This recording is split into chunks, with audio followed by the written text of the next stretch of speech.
By the time the 30th woman lied to the Duke of Dunmarsh, Miss Elspeth Whitcombe had learned that fear revealed itself most clearly in what people tried not to see.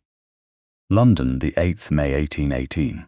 The drawing-room at Somerby House was bright with afternoon light, polished silver, pale blue silk, and the restrained ambition of families, who believed a duchy might be won through good breeding and careful answers. For 10 days, eligible women had entered beneath the supervision of mothers, aunts, and married sisters. Each had taken the same chair near the fire. Each had heard the same question from Roderick Somerby, the 7th Duke of Dunmarsh. What do you fear? The 30th woman, Lady Arabella Fenwick, lowered her eyes and said, I'm afraid of disappointing those I love. Her answer was graceful. Her hand was not. Her fingers tightened around the handle of her teacup when Roderick turned his left side toward the light. The scar began near his temple and descended toward his lower cheek and jaw. Pale now, though no amount of healing had persuaded society to stop treating it as an event, Lady Arabella looked away too quickly. Her mother smiled too brightly. Roderick thanked them both with perfect courtesy. Elspeth wrote the answer in Lady Anne Somerby's appointment ledger exactly as it had been spoken. She did not record the tightened hand, the averted gaze, or the small backward movement that had followed. When the Duke stepped nearer the tea table, those details belonged to observation, not correspondence. The distinction mattered. At 32, Elspeth occupied a place respectable society accepted only when it did not examine it closely. She was the daughter of the late Dr. Elias Whitcombe, an army surgeon whose service had given her education but not fortune. By birth, she was a gentlewoman.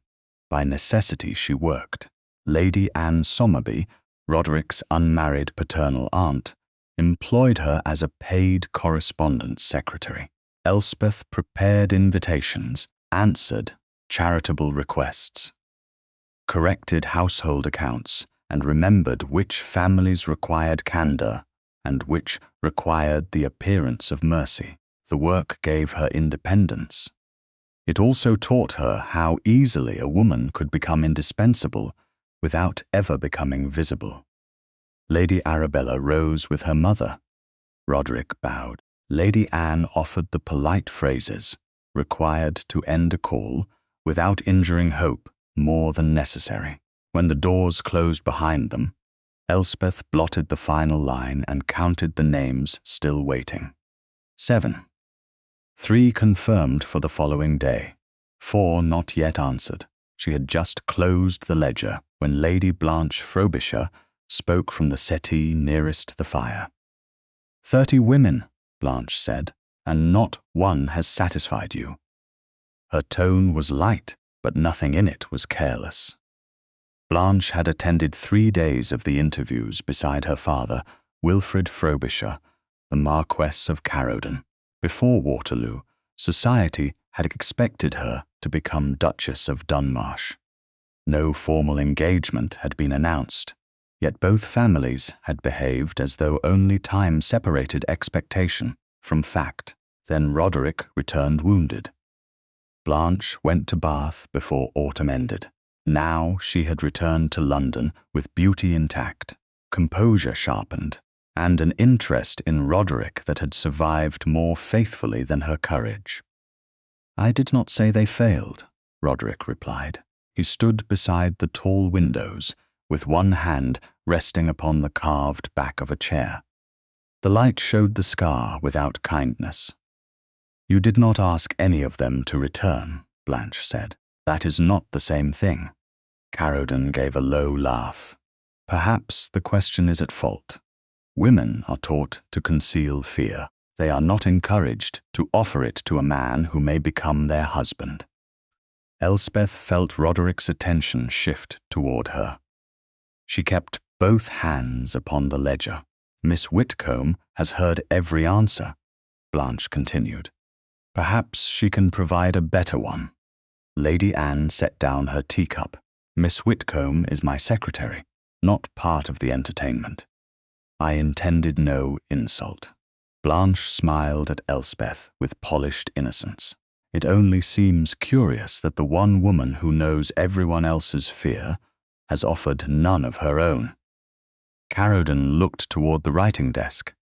A paid woman's fear is not difficult to guess. Dismissal, perhaps. The insult was quiet enough to remain deniable. Elspeth had heard such things before. She had learned that answering every cruelty gave cruel people more importance than they deserved. She reached for the ledger. Then Roderick spoke. Miss Whitcombe. She lifted her eyes. His expression revealed little, but the stillness in him had changed. For 10 days he had asked the question as though each answer were another stone in a wall he had already built. Now he looked at her as if he had found a door he had not intended to open. Your Grace, Lady Blanche believes you have been excluded. Lady Blanche has mistaken employment for candidacy. Lady Anne lowered her gaze, concealing the beginning of a smile. Blanche's own smile held. Then answer as an employee. Roderick did not look at Blanche. You are not required to answer at all. The room quieted. Elspeth understood what he had done. He had placed the choice back in her hands before rank, curiosity, and ridicule could take it away. She could decline. It would be sensible. A woman without wealth should not challenge a duke before a marquess, and the woman once expected to marry him. Yet she had watched 30 conversations harden him. She had seen how each hesitation confirmed what he already believed. He was not searching for honesty. He was arranging disappointment. What do you fear? He asked. Elspeth's fingers moved toward the reticule at her side. Inside lay a small brass field compass that had belonged to her father. Its glass was scratched. Its case was worn smooth by years of service. Before every difficult decision, Dr. Whitcombe had placed it in her palm and reminded her that fear could warn a person of danger. But it had no right to choose the road. She touched the shape through the fabric. Then she looked directly at Roderick's scar. Not around it, not beyond it. At it, a faint change passed through his face. He had expected pity, avoidance, or shock. He had not expected to be seen without disguise. I don't fear your scar, Your Grace, Elspeth said. Blanche's smile vanished. Caroden shifted in his chair. Roderick's hand tightened on the carved wood. Elspeth continued before caution could make the truth prettier. I fear what a man may permit himself to become because he believes the world has already judged him. Silence filled the drawing room. Outside, carriage wheels moved along Brook Street. Somewhere beyond the doors, a servant crossed the corridor. The ordinary sounds made the stillness inside feel sharper. Blanche recovered first. That is an extraordinary impertinence. Elspeth kept her gaze on the Duke. It is an answer. Caroden rose halfway from his chair. Lady Anne, surely you will not allow an employee to address his Grace in that manner. Sit down, Caroden, Roderick said. He did not raise his voice. A duke did not need to. Caroden slowly resumed his seat. Roderick stepped away from the window. You believe pain has made me cruel. I believe pain has made you suspicious. Is there a difference? Yes. Elspeth's pulse beat hard beneath her composure. Suspicion becomes cruelty when a person treats it as proof. Lady Anne watched her nephew. Blanche watched Elspeth. Caroden watched the room, measuring which way power might move. Roderick came closer, though he preserved the distance propriety required. And you think that is what I have done here. You asked 30 women a question, while giving them every reason to fear, displeasing you. They were free to answer honestly. Were they? Elspeth glanced at the pale blue chair. They entered the house of one of England's highest-ranking peers, with their families expecting a proposals and societies expecting perfection. You ask them to confess fear under conditions created by yours. His jaw tightened. For one moment, she saw anger rise. Then it stopped. That pause mattered more than agreement would have. "Do you regret saying it?" he asked. Elspeth felt the compass beneath her fingertips. She thought of salary, reputation, and the cost of powerful displeasure. "Not yet." Lady Anne's mouth softened. Roderick stared at Elspeth for a long moment. Then he inclined his head. "Thank you." Blanche stood. "You cannot mean to reward insolence." "She asked for no reward. She insulted you. She answered me." His voice remained calm, but something in the room had changed around it. He looked toward the ledger beneath Elspeth's hands. "How many names remain?" "7, Your Grace." "How many calls are confirmed?" 3 for tomorrow. 4 households have not replied. "Cancel them." Lady Anne raised her brows. "All 7? All 7. Blanche stared at him. "Roderick, one woman's performance cannot decide a matter of this importance." He turned toward her, scar fully visible. 30 performances did not advance it. Caroden's face darkened. "A duchy requires more than novelty." "Agreed." Roderick looked back at Elspeth. "It requires the ability to recognize truth when it is inconvenient." Blanche left without another word. The look she gave Elspeth carried more intention than any threat. Caroden followed, his expression controlled and cold. When the doors closed, Lady Anne crossed to the writing desk. "Miss Whitcombe, the remaining households must receive apologies before dinner." "Yes, my lady." Elspeth reopened the ledger. Her hand was steady now. Roderick remained beside the pale blue chair. "One more question." She looked up. "Your Grace?" His gaze rested on her reticule. "What did you touch before you answered?" Elspeth hesitated. "My father's compass." To find the correct direction, to remember that fear should not choose it. Something shifted in his face, subtle and unguarded. Then he looked toward Lady Anne. "Cancel the remaining names." This time, the order did not sound like retreat. It sounded like the first decision he had made, without asking fear for permission.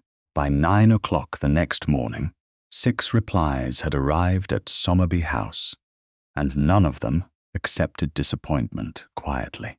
One countess demanded to know whether her daughter had been judged unsuitable without being seen. Another mother requested a new appointment and enclosed a physician's assurance that her daughter's nerves were excellent. A third note was brief enough to be dangerous. It asked whether the Duke of Dunmarsh considered a young woman's dignity less important than his convenience. Elspeth read that one twice before placing it at the top of the stack. She had returned to Mrs. Denby's house in Queen Anne Street after midnight, slept badly, and arrived at Brook Street early enough to prepare the cancellations before breakfast. The compass remained in her reticule. She had not taken it out since touching it in the drawing-room. Lady Anne entered the morning-room carrying a cup of chocolate and found Elspeth seated at the escritoire beneath a small mountain of cream paper. "How many families have declared war?" she asked. "Only one has used language that might require surrender terms." Lady Anne set down the cup. "Lady Dunsmore? Her sister. More dangerous." Elspeth allowed herself the smallest smile. She had begun a formal apology to each household, but every version felt incomplete. A secretary could soften a refusal. She could not assume responsibility for the decision that caused it. The door opened. Roderick entered in a dark morning coat, his expression composed and the scar on his left side uncovered. He looked at the letters, then at Elspeth. "How severe is the damage?" "To your social standing?" she asked. "To theirs." The answer altered his face more effectively than criticism might have done. He crossed to the desk and picked up the top note. Lady Anne watched him read it. "You will answer that yourself," she said. "Miss Whitcombe has spent the morning making your retreat sound civil." "It was not a retreat." "Then you may explain what it was." Roderick set the note down. Elspeth reached for a clean sheet, but Lady Anne stopped her. "Remain, Miss Whitcombe. You wrote the invitations, recorded the answers, and received the consequences. You have earned the explanation my nephew has avoided giving." Roderick looked toward Elspeth. "Do you wish to hear it?" "Yes, Your Grace." He took the chair opposite the desk. For a moment, he seemed more uncomfortable there than he had before 30 eligible women. "I asked what they feared, because fear reveals priorities," he said. "A woman who fears poverty above dishonor can be bought. A woman who fears solitude above contempt may accept anything for rank. A woman who fears my face will spend her life pretending she does not." Lady Anne's expression softened, but her voice did not. "You decided what every answer meant before it was given. Some answers were plainly false. Some were given under conditions that made honesty costly," Elspeth said. Roderick's gaze moved to her. "You believe none of them were free to answer." "I believe a duke may mistake permission for freedom." The silence that followed was not hostile. It was narrower than that and more dangerous. Roderick rested one hand on the arm of the chair. They were not compelled to attend. Their families expected them to attend. Society expected them to please you. Your title stood in the room before you spoke. Lady Anne leaned back, and when they failed your private measure, you thanked them and let them leave without knowing there had been a measure at all. Roderick looked toward the window. "What would you have me do now?" Elspeth glanced at the unanswered notes. "Tell them the question was unfairly asked." "That sounds like confession." "It is." He turned back to her. She expected resistance. Instead, he reached for a blank sheet. "Then I shall begin with the Countess, who threatened diplomatic consequences." Lady Anne hid a smile behind her cup. Roderick dipped the pen and wrote 3 lines before stopping. "This sounds like a military dispatch." Elspeth read the opening. "It sounds as though you regret an inconvenience caused by weather. I do not often apologize." "That is evident." His eyes narrowed, but there was no true anger in them. Elspeth moved the sheet back toward him. "Do not say the ladies misunderstood your intention. Say the question placed them under scrutiny they had not agreed to bear. And if they do not forgive me, then the apology will still be necessary." He looked at her for a long moment, then crossed out the first paragraph. By noon, 1 letter was finished. It acknowledged that the question had been unfairly asked beneath the pressure of rank, and that no cancelled call reflected upon the woman's worth. Roderick signed it without asking Elspeth to make it kinder than he meant. "There are 29 more," Lady Anne said. "I am aware. And 7 cancellation notices. I am painfully aware." Elspeth gathered the remaining paper. "We may complete the immediate replies before the committee luncheon. The others should not be rushed." Roderick nodded. "Then they will not be." It was a small concession. Elspeth noticed that he made it without looking toward his aunt for approval. The charitable, theatrical committee assembled the following day in Lady Anne's dining room. Its purpose was to raise subscriptions for widows left with inadequate military pensions, though Lord Caroden spoke of the benefit as if the widows were fortunate to provide society with an occasion. Blanche sat at his right in pale blue silk, serene and attentive. Roderick occupied the place beside Lady Anne. Elspeth had been given a narrow table near the wall with the correspondence book, subscription list, and minutes ledger arranged before her. A footman stood beside the sideboard. Another waited near the door. Caroden entered last and placed his gloves upon the table. Miss Whitcombe, distribute the programme drafts. The footman beside the sideboard stepped forward. Caroden ignored him. Elspeth understood at once. The request was not about paper, it was about position. She lifted the folio and carried it to Lady Anne. The drafts have not yet been approved, my lady. Caroden tapped one finger against the table, then place a copy before each gentleman. We can review them together. There are only 3 working copies, Elspeth said. You may carry them around the table as required. Blanche lowered her gaze, concealing satisfaction. Lady Anne's hand moved toward the folio, but Roderick spoke first. The footman may distribute approved papers. Miss Whitcombe is here to record the meeting. Caroden smiled. Surely a secretary may hand a gentleman a sheet without injury to her dignity. Surely a marquess may receive one from a footman without injury to his. The room quieted. Roderick did not raise his voice. He did not need to. For clarity, he continued, Miss Whitcombe is Lady Anne's salaried correspondence secretary. For this benefit, she will also serve as committee recorder. She is not attending as household service.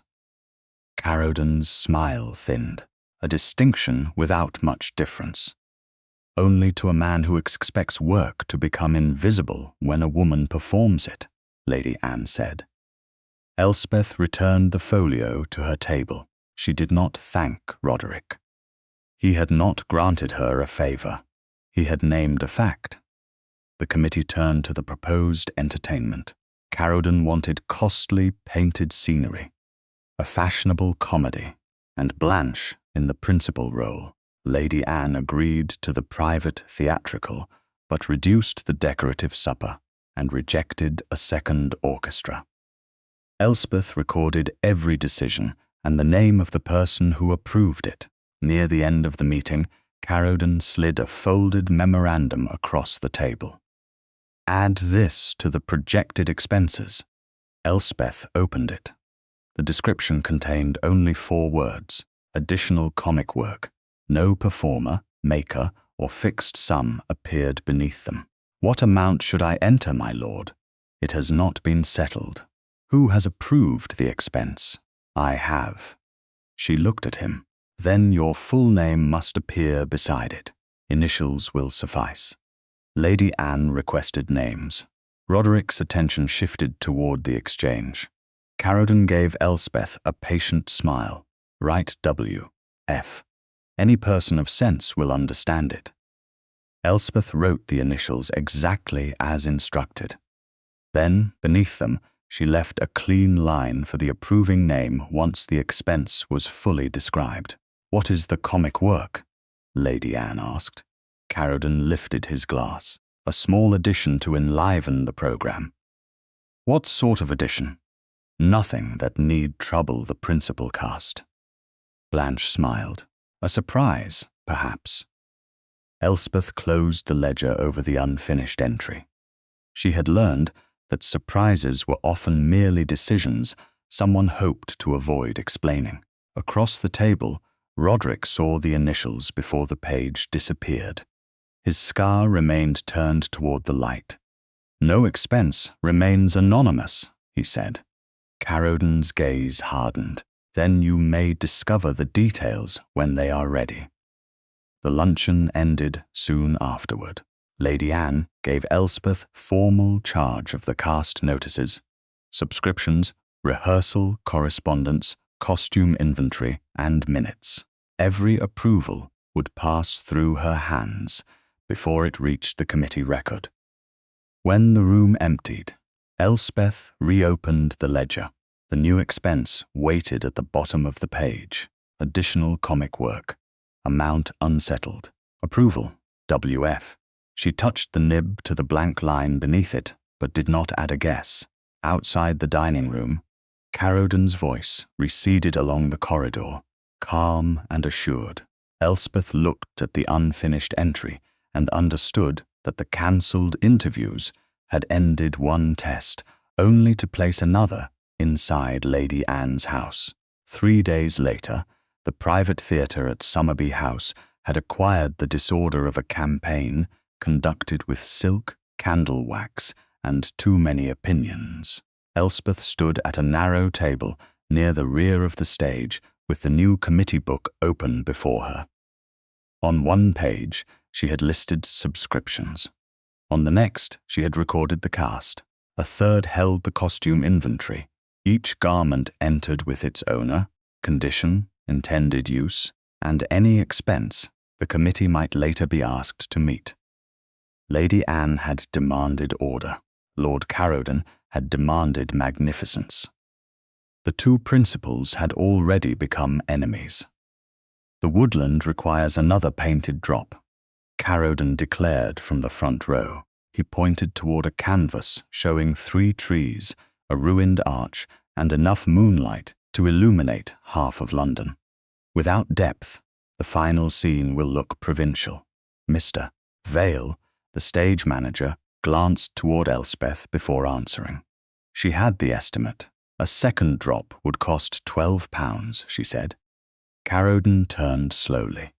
I was addressing Mr. Vale, and Mr. Vale was looking toward the person who knows whether the committee can afford it. Lady Anne sat halfway down the aisle with the programme draft in one hand. We cannot. Caroden gave the painted trees a wounded look. Economy should not become smallness.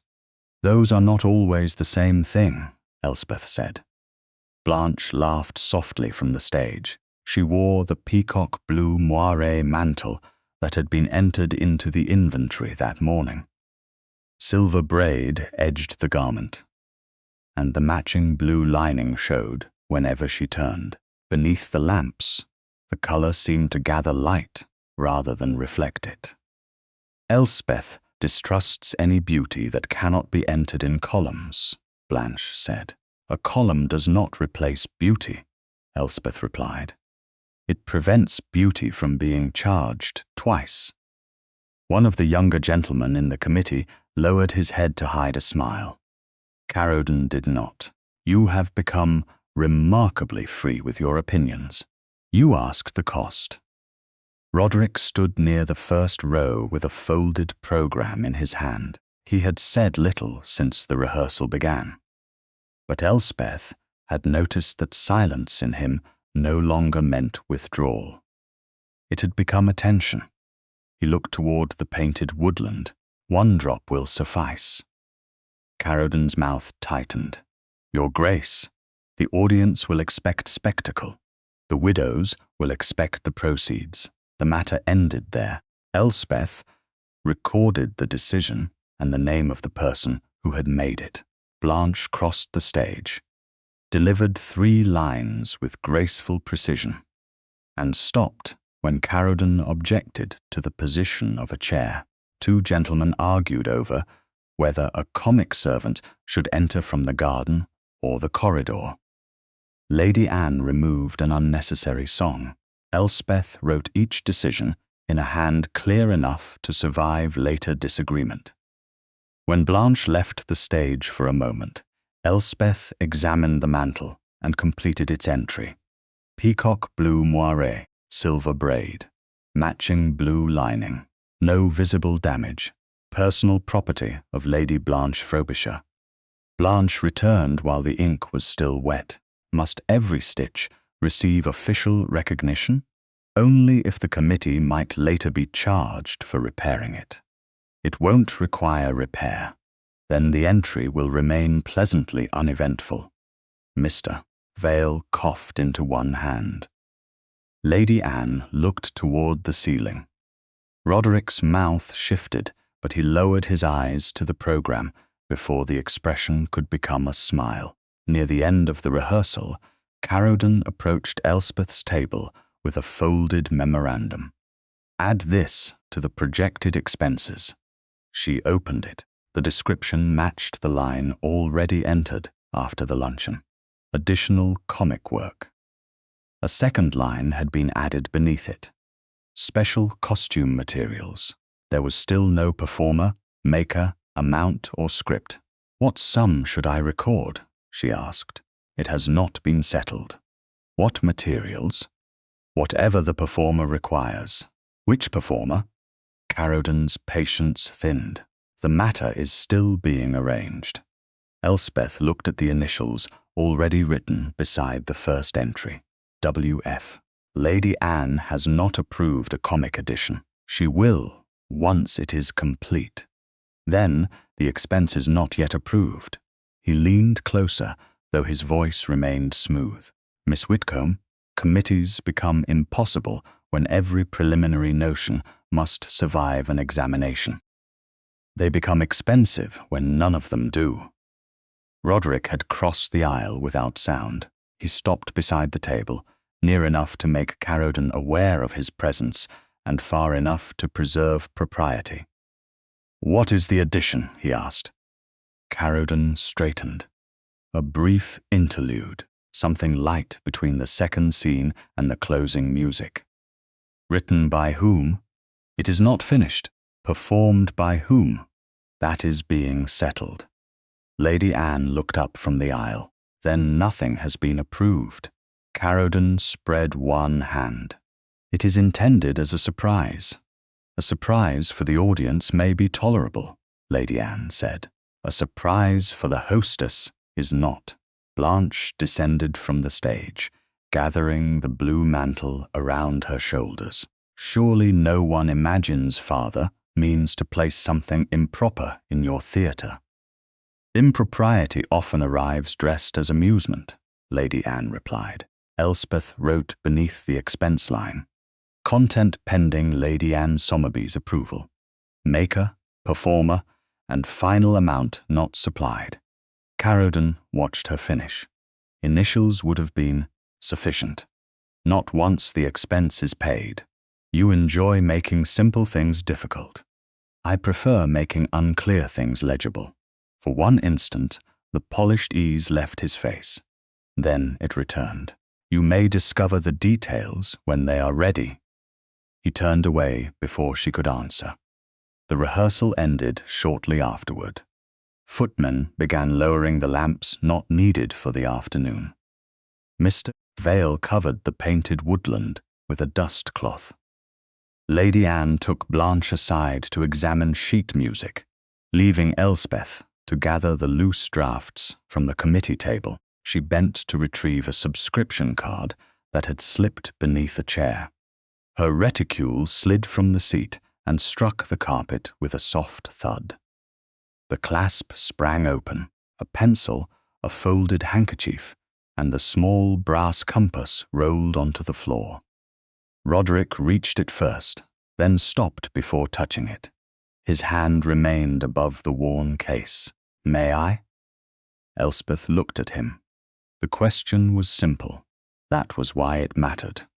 Most men of his rank would have considered permission unnecessary once an object lay within reach. "You may."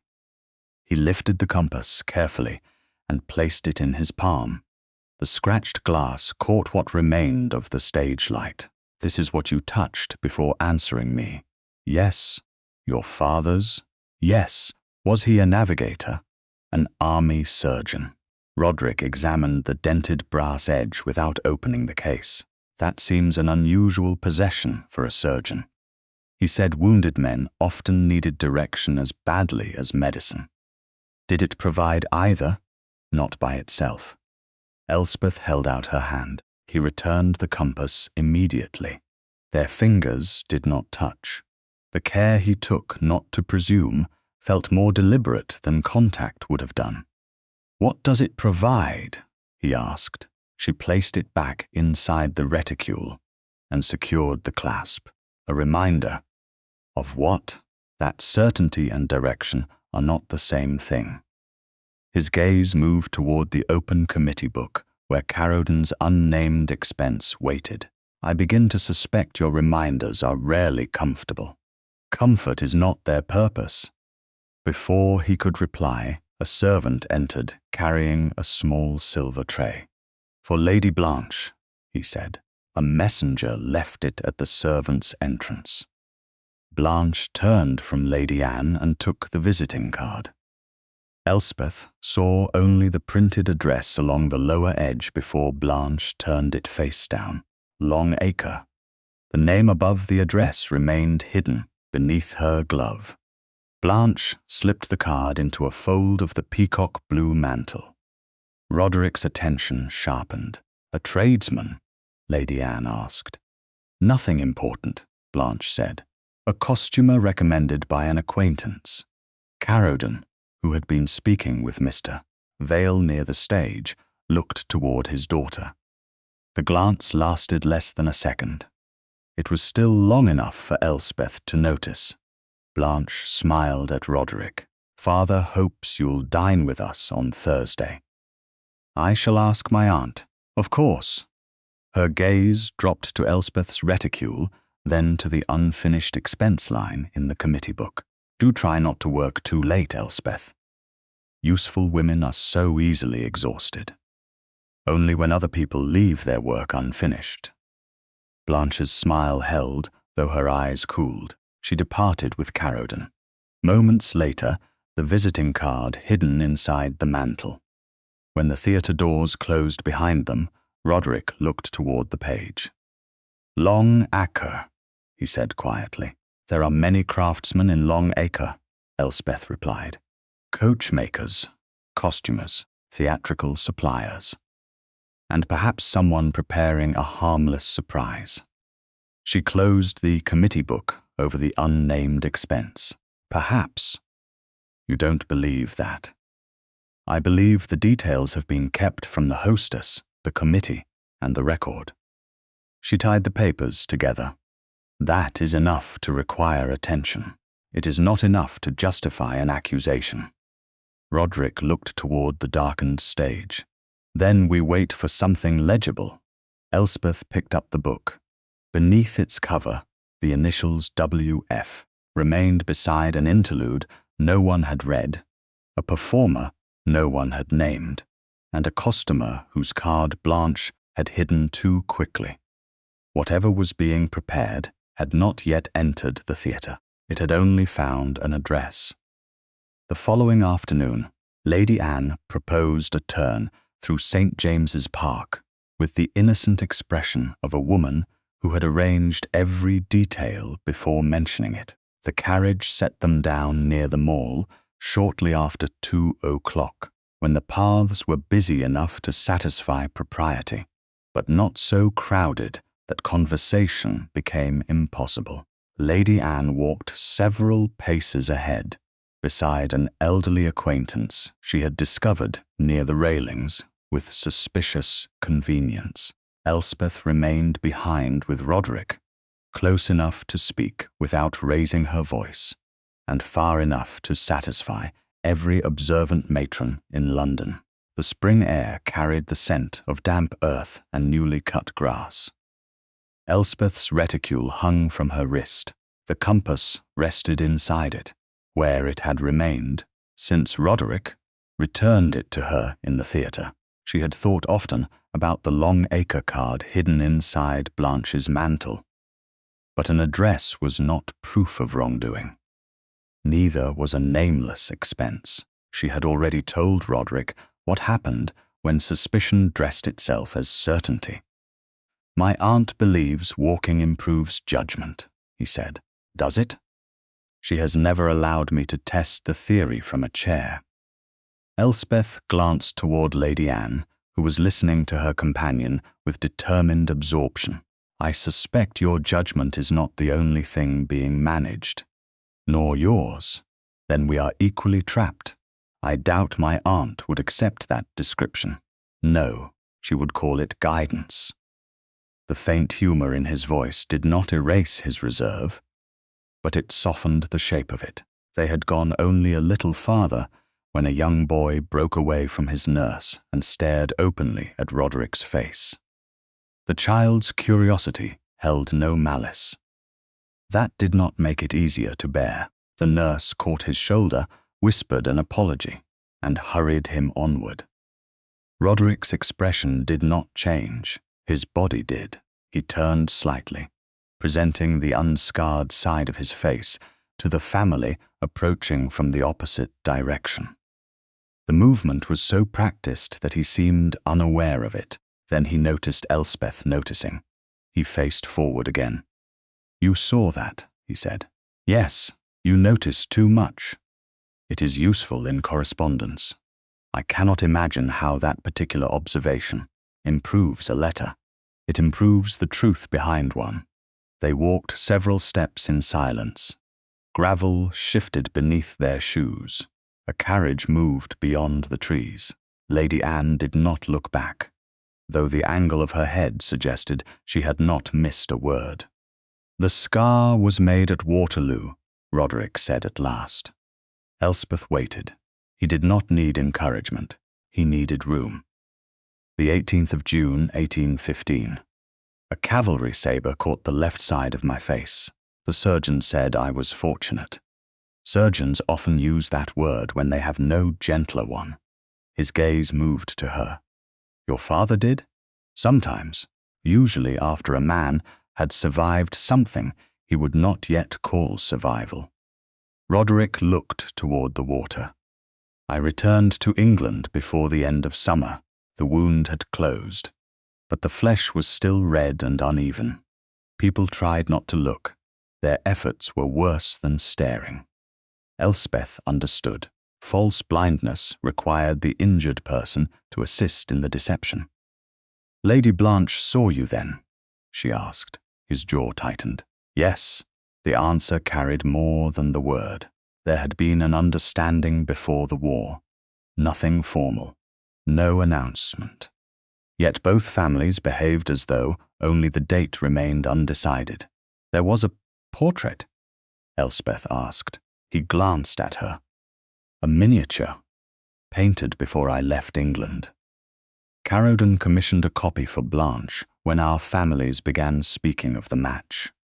So she possessed your face before the scar, a more convenient version of it." His tone was dry, but the wound beneath it remained. "She came to Dunmarsh House with her father after I returned. She entered the morning room, speaking quickly, as she always did when she wished to appear at ease.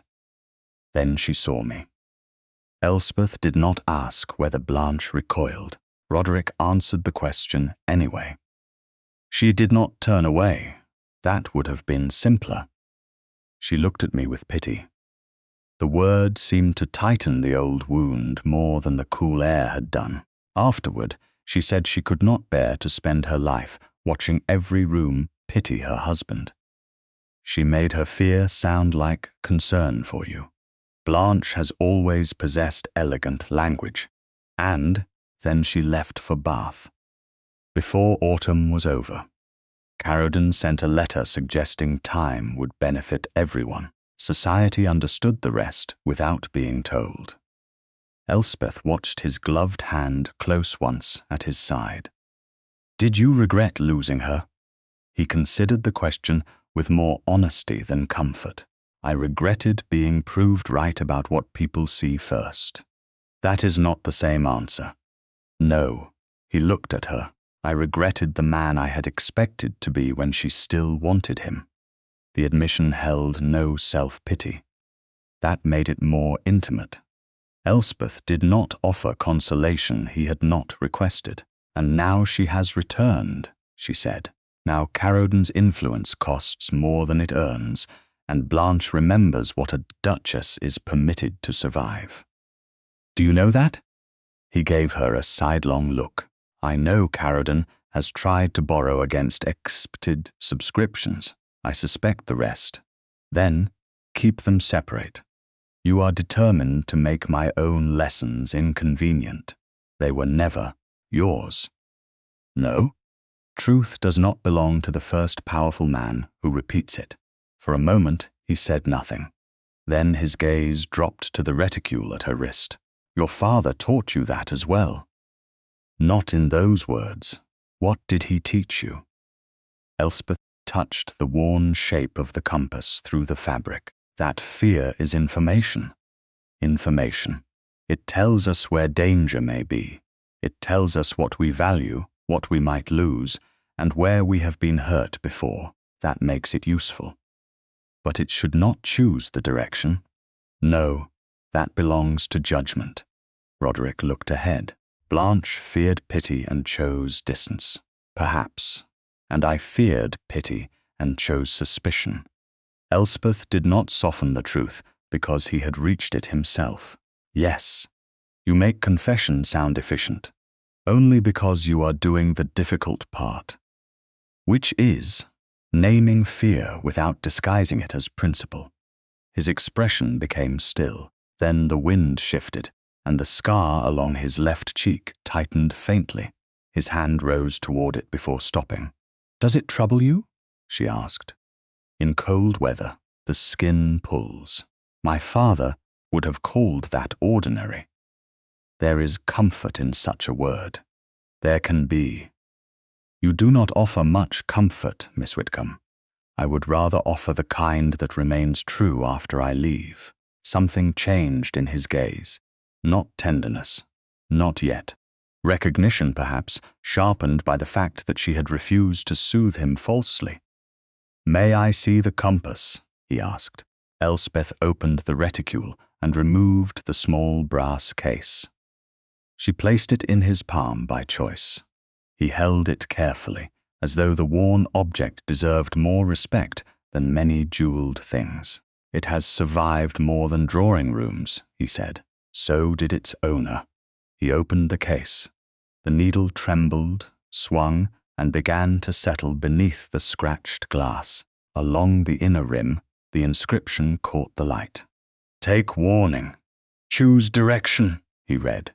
"Your father engraved this, with a knife he should not have used on brass." A quiet smile touched Roderick's mouth. "He sounds practical." He was practical about everything except instruments. Did he carry it at Waterloo? No. He served in the Peninsula and had returned before then. Elspeth paused. "He died 2 years ago." Roderick's smile vanished, though not into coldness. "I'm sorry. Thank you." He did not ask how her father died. He did not turn grief into a question she was obliged to answer. He closed the compass and returned it at once. Their fingers did not touch. The restraint felt deliberate. "You said I might still choose differently," he said. "I said fear should not choose for you. And if a man has already chosen badly..."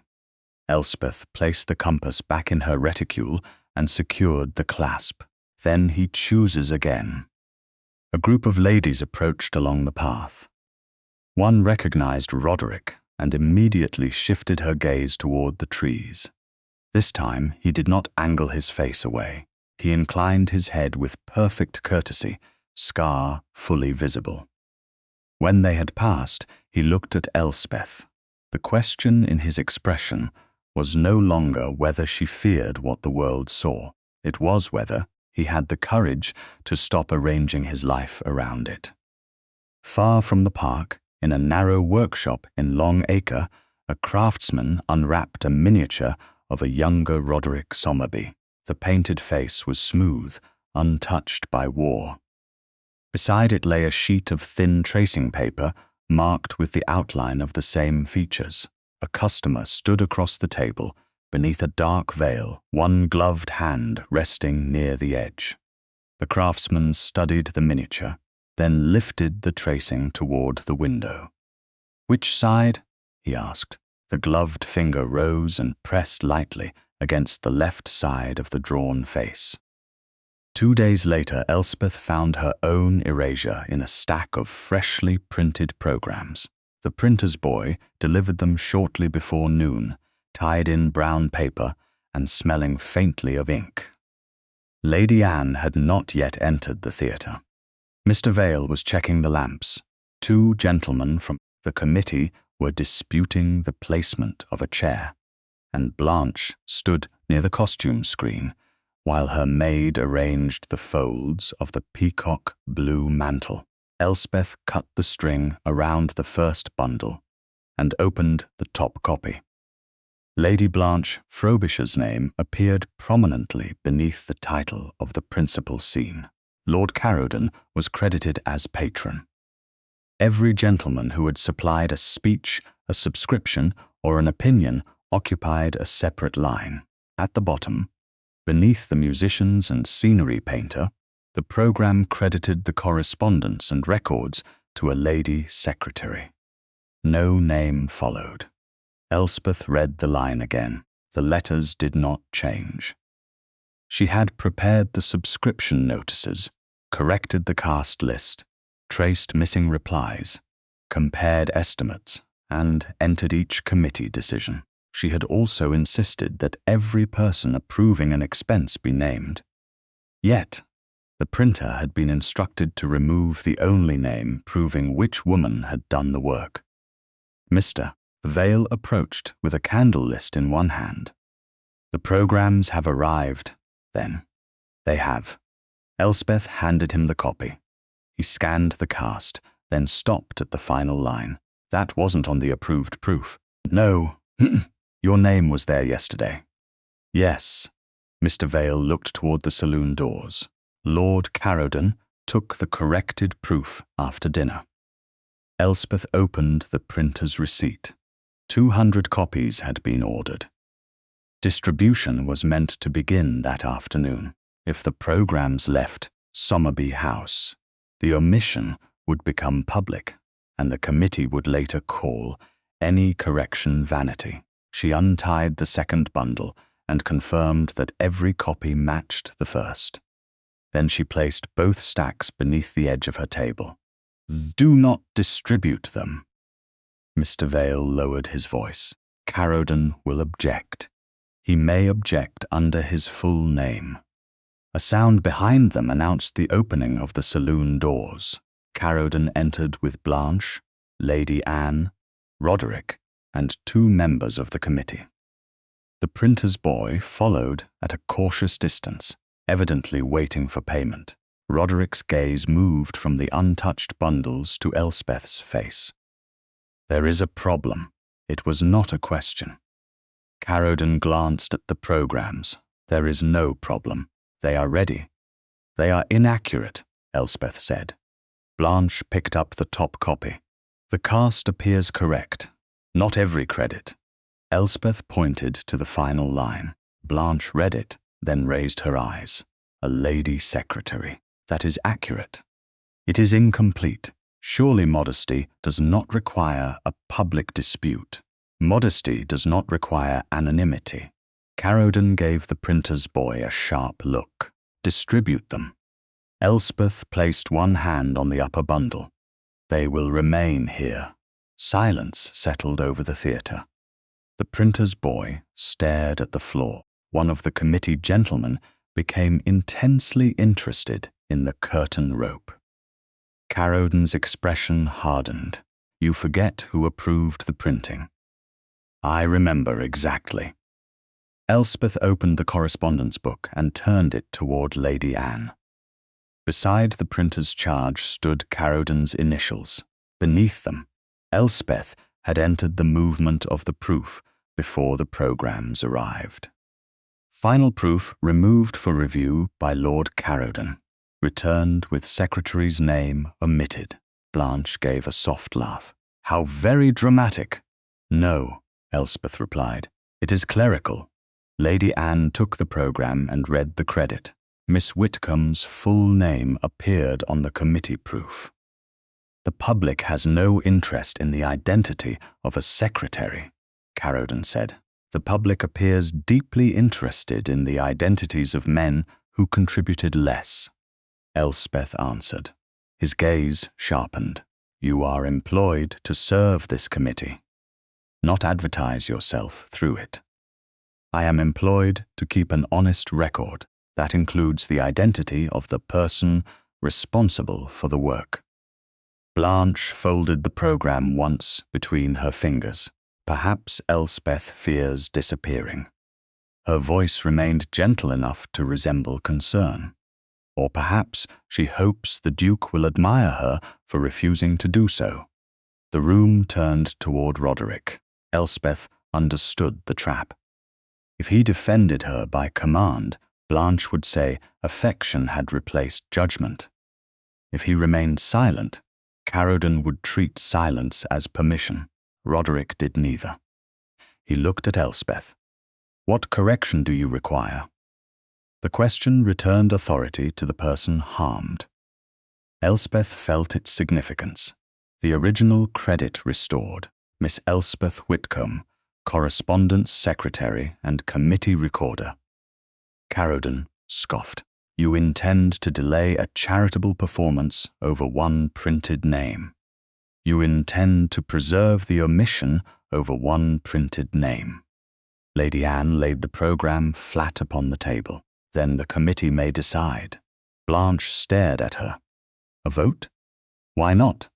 Lady Anne asked. "Lord Caroden objects to the credit. Miss Whitcombe requires the approved record to remain accurate. The gentlemen whose names have not been removed may decide whether women's work becomes nameless once it reaches the printer." Discomfort moved through the small gathering. Roderick remained still. Elspeth saw what that restraint cost him. A single sentence from a duke could end the matter, but then the victory would belong to his rank rather than her argument. Lady Anne asked Elspeth to state her position. She stepped from behind the table. "The program is not a monument to vanity. It is a record of responsibility. If a subscription is omitted, the committee knows who kept the list. If a letter goes unanswered, the committee knows who failed to send it. If the correspondence is correct and the accounts are clear, the same name should remain attached to the work. Recognition is not a reward granted after affection. It is the honest opposite of taking credit." One committee gentleman cleared his throat. "I see no reasonable objection to restoring the name." The second agreed. Mr. Vale, though not entitled to vote, inclined his head. Lady Anne voted in favour. Roderick spoke last. "Miss Whitcombe's name was removed without committee approval. It must be restored." Caroden looked toward Blanche. Even she seemed to understand that further resistance would reveal too much. "Very well," he said. "Waste another printing if the distinction matters so greatly." Elspeth turned to the printer's boy. "Is the type still set?" "Yes, miss." "Can the corrected line be inserted before the full run is completed?" "By tomorrow morning." "Then return these copies and bring one revised proof before the remaining sheets are printed." Caroden's eyes narrowed. "You arranged that before the vote." "I asked what was possible. I did not assume what would be decided." The printer's boy gathered the bundles and left with visible relief. Rehearsal began without programs. No one suffered from their absence. Blanche took the stage wearing the peacock blue mantle. The silver braid caught the lamps each time she turned. She delivered her lines beautifully. But twice she lost her place when Elspeth spoke from the committee table. Near the end of the afternoon, Caroden brought another expense memorandum, special mask and comic costume, approval. W.F. Elspeth entered the wording exactly as supplied, then wrote Lord Caroden's full name in brackets beside the initials. He watched the pen move and said nothing. Roderick approached after the rehearsal, while Lady Anne reviewed the revised cast order. Elspeth was arranging the minutes by date. "You wanted your name on the page," he said. "I wanted the truth on the page. You object to my admiring the distinction, I suppose?" She looked up. "Admiration is harmless, only harmless. It is not the reason the correction was necessary." Something quiet entered his expression. No justice is. He had listened. The realization touched her more deeply than praise would have done. Before she could answer, Lady Anne called him to inspect the latest subscription total. He went without attempting to prolong the moment. Blanche stood beside the costume screen, watching him cross the theatre. Then her gaze moved to Elspeth's full name, written across the top of the minutes. The softness left her face. She stepped behind the screen as though to remove the mantle in privacy. Elspeth heard the whisper of moire, then a faint, deliberate pull of fabric beneath strain. A moment later, Blanche emerged with the mantle folded over one arm. Her expression was composed. Elspeth waited until Blanche and Caroden had gone, before opening the costume inventory. She examined the garment, where Blanche's maid had left it upon the chair. The outer moire remained untouched. The silver braid looked intact. Inside, however, one triangular corner of the matching blue lining had been removed along the seam. Elspeth did not write an accusation. She wrote only what could survive one. 18th of May. Lower lining altered after rehearsal. Triangular section missing. Cause unknown. Then she closed the inventory and looked toward the expense line entered that same afternoon. Special mask and comic costume. Approval. WF. The final rehearsals began with a repair that was almost careful enough to pass unnoticed. Elspeth saw it before Blanche spoke her first line. The peacock blue moire mantle lay across the back of a gilt chair near the stage, its silver braid turned toward the lamps. The triangular section missing from the lining had been replaced with silk of nearly the same shade, but the new fabric held a faint green cast, and the stitches were smaller than those used elsewhere in the garment. Whoever had repaired it had worked quickly and expected distance, candlelight, and good manners to conceal the difference. Elspeth opened the costume inventory to the entry she had made on the 18th of May. Lower lining altered after rehearsal. Triangular section missing. Cause unknown. Beneath it, she added the date and wrote, repaired with non-matching blue-green lining. No expense submitted. Blanche entered the theatre in a cream morning gown, followed by her maid. Her gaze moved first to the mantle and then to the open book. Is something wrong? The missing section has been replaced, Elspeth said. The original lining matched the moire. This does not. Blanche glanced at the garment with studied indifference. It caught on a nail. Where? At home. Which day? Blanche's expression cooled. Must every loose thread be examined like a crime? No. It must be recorded before the committee is asked to pay for it. The committee won't be charged. Then the entry will say so. Elspeth wrote the statement exactly as given. Blanche stepped closer to the table. You do enjoy making fabric sound like testimony. Fabric changes less readily than memory. For one moment, Blanche's composure thinned. Then the theatre doors opened, and Lord Caroden entered with a man Elspeth had never seen. The stranger was perhaps 35, narrow in the shoulders, neatly shaved, and dressed in a brown coat that had once been fashionable. His cuffs were polished by wear. His posture was not. He carried himself with the careful ease of a man accustomed to being watched. Mr. Pritchard, Caroden announced, will provide the comic edition. Lady Anne looked up from the revised programme near the front row. Roderick stood beside her, reading a subscription total. Mr. Vale stopped halfway across the stage. The comic edition has not been approved, Lady Anne said. Pritchard bowed. I'm told it will be brief, my lady. Brief things may still be unsuitable. Caroden gave a patient smile. Pritchard is known for character pieces. A few minutes of wit will relieve the solemnity. What character? Lady Anne asked. Pritchard glanced toward Caroden before answering. A gentleman of consequence. That description is broad enough to insult half London, she said. What does he do? He asks questions. Elspeth's pen stopped above the page. Roderick lowered the subscription list. Pritchard seemed to realize he had said too much. Common questions, he added quickly. Nothing personal. Where is the script? Elspeth asked. Caroden turned. Miss Whitcombe, you are not required to interrogate performers. I am required to record additions to the program. Record his name. His name does not tell Lady Anne what will be performed in her house. Pritchard touched 2 fingers to his temple. It is mostly here. Then it can be spoken here, Lady Anne said. He hesitated. The effect depends upon surprise. Surprise the audience after you have ceased trying to surprise me.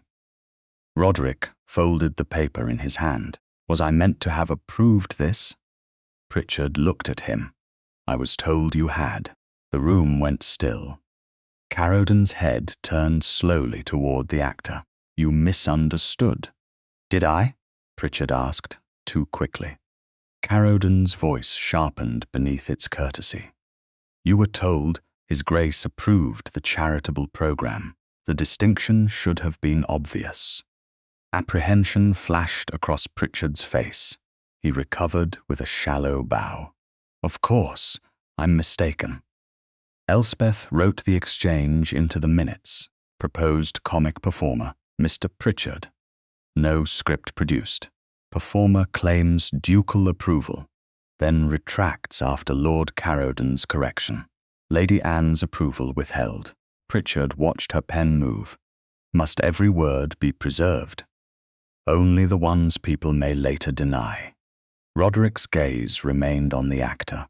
There will be no unapproved interlude. Naturally, Caroden said. Pritchard may describe the piece privately before the performance. He may rehearse it before my aunt today, Roderick replied, or he may not perform it. Blanche descended from the stage and lifted the repaired mantle from the chair. Surely we are making too much of a harmless amusement. Elspeth looked at the altered lining. That depends upon whom it amuses. Blanche's fingers closed around the repaired corner. Do you imagine everything concerns you? No. That is why I ask what concerns the program. Lady Anne ended the exchange with a single raised hand. Mr. Pritchard will not rehearse privately. If he cannot present the piece now, it remains outside the entertainment. Pritchard bowed again, but his expression had lost its ease. He went to sit in the final row with his hat resting on his knees. The rehearsal continued without him. Blanche delivered her lines precisely, though twice her eyes moved toward the back of the theatre. Caroden altered an entrance and requested that the stage lamps remain fully raised after the second scene. Mr. Vale objected that the extra candles would heat the painted drops. Caroden said, the audience must see the final amusement clearly. There is no final amusement, Lady Anne reminded him.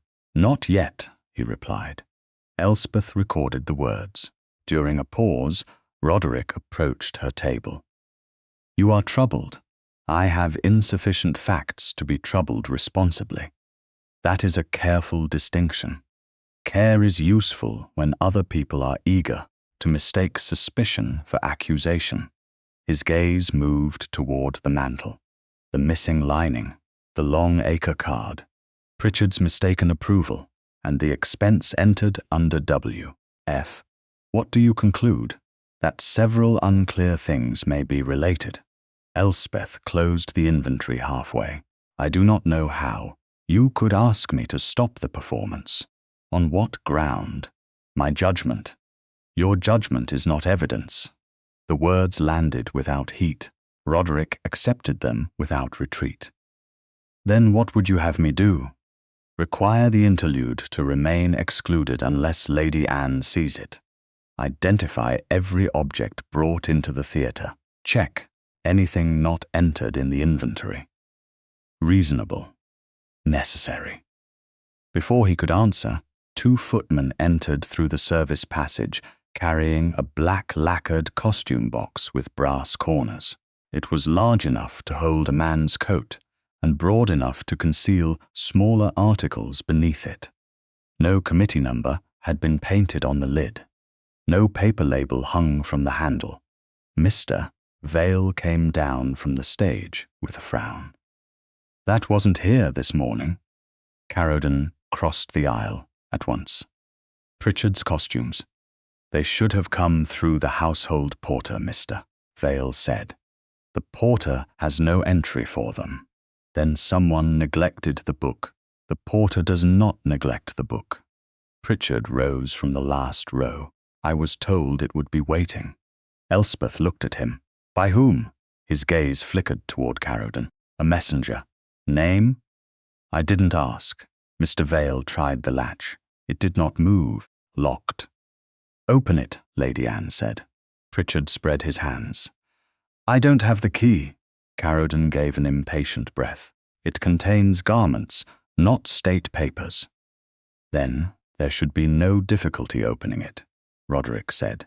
He came to stand beside the box, but did not touch it. Who brought it into the service passage? 1 footman answered. A hired porter left it by the rear door, Your Grace. He said it had been ordered for the theatre. Did he give a name? No, Your Grace. Elspeth turned to Mr. Vale. Was the rear door locked? It should have been. He checked the ring at his belt. His expression changed. The passage key is not here. Lady Anne's gaze sharpened. Where is it kept? On the hook inside the stage office. I saw it there before luncheon. Mr. Vale crossed quickly to the office door. The others followed no farther than the threshold. The hook was empty. Elspeth felt the warning before she could give it a shape.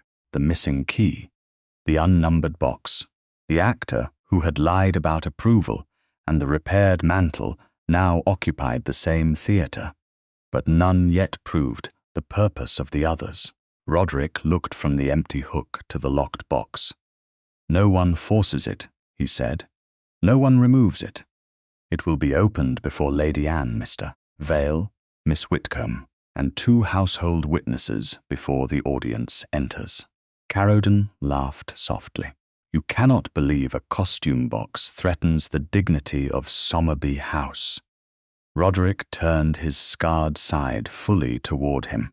I believe an unapproved performer, an unnamed expense, and a missing household key have entered my aunt's theatre under your arrangement. That is enough. Elspeth recorded the time, the location of the box, the condition of the lock, and every person present. Pritchard watched her with unease. Blanche still held the mantle against her side, hiding the repaired corner beneath her hand. When rehearsal ended, Elspeth gathered the committee papers.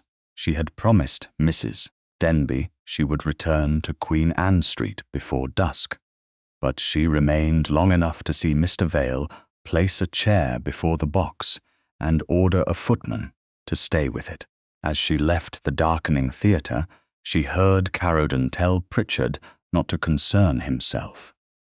Pritchard answered too softly for the words to carry. The missing service key did not return to its hook. On the evening of the 23rd of May, the locked costume box yielded nothing dramatic enough to justify the unease it had caused. Lady Anne ordered it opened before the first guest entered Somerby House, with Roderick, Elspeth, Mr. Vale, Caroden, and 2 household witnesses present. Caroden produced the key with an expression of weary amusement and claimed it had been found beneath a cushion in his carriage. Inside lay a black comic coat, a powdered wig, a broad-brimmed hat, and several lengths of ribbon. No script, no object that explained the missing service passage key. Elspeth recorded each item without searching the garments beyond what the inventory required. Caroden watched her close the book. "You see, Miss Whitcombe, a locked box may contain only costumes." "It may," she replied. "That does not explain why it entered without a porter's record. A servant neglected his duty." Mr. Vale's face tightened. "Not one of mine." Roderick looked toward the service passage. "The box remains here. Nothing leaves the theatre without Lady Anne's permission." The first carriage arrived before Caroden could answer. Within an hour, the private theatre glowed beneath rows of wax candles. The audience included, titled Families, Military Patrons, Widows Connected to the Charitable Fund, and subscribers whose names Elspeth had copied into letters during the previous fortnight. Her corrected program rested in every lap. Near the final page appeared the line she had defended. Miss Elspeth Whitcombe, correspondence secretary and committee recorder, a married subscriber whose letter Elspeth had answered earlier that week, met her gaze across the aisle and inclined her head. The gesture was small, but it steadied something inside her. Blanche took the stage wearing the peacock blue moire mantle. The repaired corner remained hidden beneath a practiced fold. Caroden sat in the first row with one hand upon his silver-topped cane. Mr. Pritchard was not listed among the performers. Lady Anne had forbidden his interlude, and Roderick had repeated the prohibition before the doors opened. Elspeth told herself that should have been enough, yet the missing service key had not been recovered. The approved performance began without error. Blanche played a proud widow, courted by a gentleman whose speeches possessed more sincerity than the actor delivering them. The audience laughed in the proper places. A duet followed. Then came the final pastoral scene beneath the painted woodland. Elspeth sat beside the aisle with the program notes on her lap and the compass secured inside her reticule. Twice she saw movement near the left curtain. The first time, Mr. Vale crossed to adjust a lamp. The second time, a shadow passed behind the cloth and did not return. The scene ended. The players bowed. The musicians lifted their bows for the closing piece. Before the first note sounded, a man's voice came from behind the curtain. "One moment, ladies and gentlemen. We have not yet heard the evening's most courageous confession." The orchestra faltered. Lady Anne turned toward Caroden. He widened his eyes with flawless surprise. Mr. Vale rose from his place beside the wings. Then Mr. Pritchard stepped onto the stage. He wore the black coat from the inspected box, but the object covering the left side of his face had not been inside it. A papier-mâché half-mask rose in a rigid painted ridge from temple to jaw. It copied the path of Roderick's scar closely enough to identify him, and exaggerated it enough to invite laughter. Two young gentlemen near the back gave uncertain chuckles. The sound died when Roderick did not move. Elspeth felt the room understand the insult by degrees. First the mask, then the side of the face, then the man being imitated. Roderick stood near Lady Anne's chair. For one brief instant, habit seized him. He turned slightly, offering the audience the unscarred side of his face. Elspeth saw the movement and saw him recognize it. Slowly, deliberately, he turned back. He faced the stage with the real scar exposed to every candle.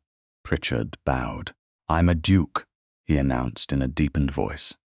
"I possess land, title, and a countenance that obliges every woman to prove she isn't frightened of it." A murmur passed through the audience. Lady Anne rose. "Mr. Pritchard, leave the stage," he continued as though she had not spoken. "So I ask them one by one, what do you fear?" 30 ladies answer poorly. Then, from behind an inkpot, appears the 31st. A woman clever enough to understand that a scarred duke doesn't need honesty. He needs the correct form of pity. Elspeth's fingers closed around the edge of her reticule. She did not open it. Pritchard folded his hands and altered his posture into a cruel imitation of feminine modesty. "I don't fear your scar, your grace," he said in a thin voice. The room stilled. He continued with every word Elspeth had spoken in the drawing-room. "I fear what a man may permit himself to become because he believes the world has already judged him." Faces turned toward her. The married subscriber, who had nodded earlier, lowered her program and looked away. Elspeth felt the rejection more sharply than open accusation would have struck. Pritchard touched the painted ridge of the mask. "A beautiful answer. So beautiful that Miss Whitcombe sold it to me for tonight's amusement, then arranged to appear wounded when society discovered the jest." Someone near the aisle whispered, "Sold it." Pritchard smiled. Why else insist upon her name in print? Why else make certain every guest knew where to look when the performance began? A secretary may start behind the inkpot, but ambition prefers a stage. Blanche appeared at the edge of the curtain, one hand pressed to her throat. Her horror was perfectly measured. Caroden stared at Pritchard as though the actor had entered from another house. Roderick stepped into the aisle. He did not hurry. The restraint in his movement was more commanding than anger would have been. He mounted the stage and stood beside the actor, the true wound and its painted imitation separated by only a few feet. "Stop the music," he said. The musicians lowered their instruments. Pritchard's smile weakened. "Your Grace, it's only comedy." Comedy does not require false accusations against a woman who did not consent to become its subject. Roderick faced the audience. This interlude was not approved by Lady Anne, by the committee, or by me. No guest will question Miss Whitcombe while the identity and authority of this performer remain unresolved. Caroden rose. "Surely you will not turn a foolish joke into a public inquisition." "Sit down," Lady Anne said. Her voice carried through the theatre without effort. Caroden obeyed, though anger darkened his face. Roderick turned back to Pritchard. "Who engaged you?" Pritchard glanced toward the service passage. "I'm an actor. I perform what I'm given." "Who gave it to you?" "I was told Miss Whitcombe wished the room to hear the truth." Elspeth stood. She did not rush. She would not allow panic to give shape to someone else's lie. "That is false." Pritchard looked directly at her. "You deny your own words." "I deny giving them to you. Yet your name is printed for all to see." Her name, which had represented work that morning, had become a finger pointing toward her. "My name is printed because I did the work credited to me," she said. "It does not prove I commissioned your mockery." Blanche stepped forward. "Elspeth, no one wants to believe this of you." The gentleness in her voice made the accusation more dangerous. "Then don't speak as though belief has already been decided," Elspeth replied. Pritchard's eyes shifted toward the curtain. Mr. Vale moved to block the passage, but the actor tore off the half-mask and slipped behind the scenery. Before he could be stopped, the mask struck the stage and rolled once before settling painted side upward. Roderick did not pursue him. "No one touches that object without a witness." Mr. Vale lifted it by the unpainted outer edge. Lady Anne ordered a clean hat-box brought from her dressing-room. Before Roderick, Elspeth, Caroden, Blanche, Mr. Vale, and 2 household witnesses, the mask was placed inside without its interior being examined. Lady Anne closed the lid, tied it with cord, and pressed her personal seal into dark red wax. "It will remain in my morning room until it can be opened properly." Elspeth watched every movement. Whatever truth the mask carried had been preserved. Roderick stepped down from the stage. His gaze found hers. She saw anger, shame, and beneath both, the first dangerous edge of doubt. She answered before he could turn it into a question. "No," she said, "I didn't hire him." He held her gaze. Then a gentleman in the second row spoke into the silence. "If she did not hire him, Your Grace, how did the actor know her exact words?" The gentleman's question did not remain unanswered for lack of words. It remained unanswered because every person in the theatre understood that the wrong answer could decide Elspeth's reputation before the candles burned another inch. Lady Anne dismissed the musicians and asked the guests to remain while the principal members of the committee moved into the adjoining saloon. The sealed hatbox was carried to her morning room under the watch of Mr. Vale and 2 household witnesses. Elspeth sought it leave the theatre, tied, sealed, and still unopened. She fixed the fact in her mind because facts were steadier than the faces turning toward her. Blanche descended from the stage with the peacock blue mantle gathered around her shoulders. She no longer looked shocked. She looked concerned, which was more dangerous. Caroden offered his arm to a widow near the aisle and murmured that the evening had suffered an unfortunate misunderstanding. The phrase moved through the room at once. Misunderstanding suggested confusion. Confusion suggested Elspeth might share the blame. Roderick stood near the stage steps, his scar exposed beneath the lamps, while guests waited to see whether a duke would defend the woman or defend himself. Elspeth walked into the saloon without assistance. She would not be escorted from the scene, as if she had collapsed beneath it. Lady Anne followed. Then Roderick, Blanche, Caroden, and the few committee members who had witnessed the preparation of the performance. The doors remained open. Those still in the theatre could hear every word. "Miss Whitcombe has denied hiring the actor," Lady Anne said. "Until evidence proves otherwise, that denial will be treated as fact." Caroden removed one glove finger by finger. "Surely it must be treated as a claim, not a fact. You were willing to treat Pritchard's accusation as fact before he had left the stage." "I treated it as a public danger, only because it endangered someone beneath you," Elspeth said. Caroden's eyes settled on her. "It endangered the Duke. The mask insulted him. The lie accused me." Blanche stepped between them with practiced gentleness.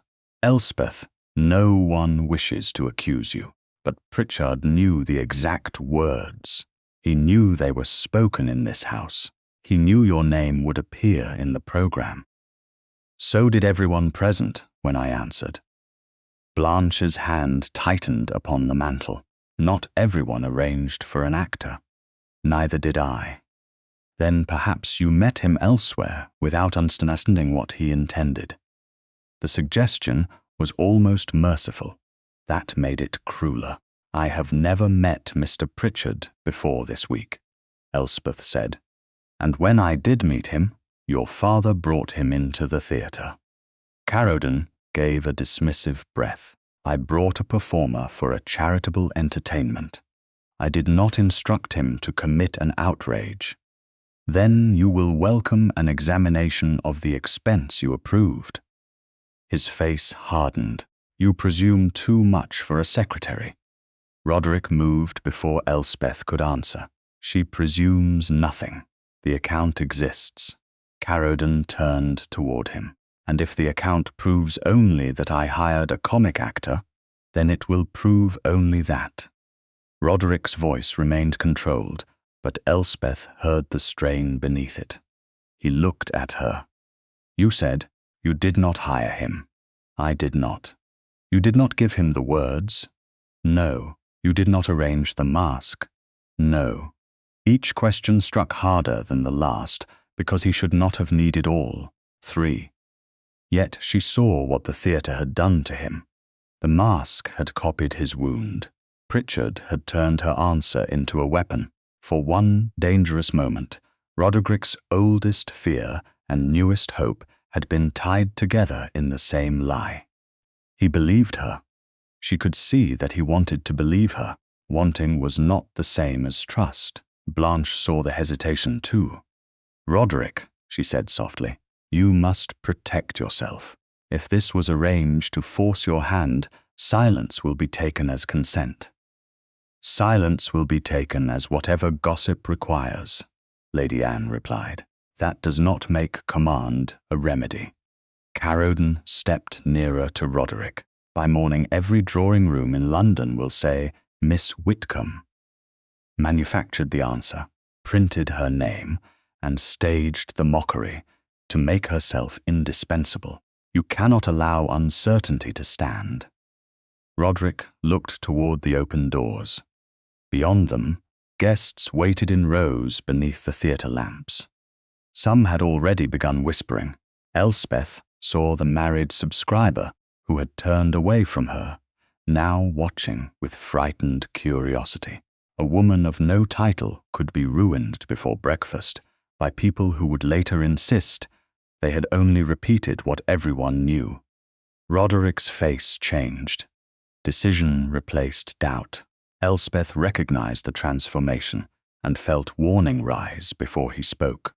"There will be no uncertainty," he said. Lady Anne turned sharply. "Roderick." He stepped into the doorway between saloon and theatre, so every guest could see him. Miss Whitcombe had no need to arrange a scandal in order to secure my attention. She will become the Duchess of Dunmarsh. The room did not gasp. The silence was too complete for that. Elspeth felt every eye return to her. Only moments earlier, Pritchard had accused her of constructing a public performance to force a marriage. Roderick had answered by announcing one. He had taken the accusation and placed a ducal seal upon its conclusion. For a single heartbeat, she could not speak. He looked at her as though he had built a wall between her and the crowd. He did not yet understand that he had built it around her. "No," Elspeth said. The word was quiet, but the room carried it. Roderick stared at her. "Miss Whitcombe." "No, Your Grace." Blanche's expression flickered.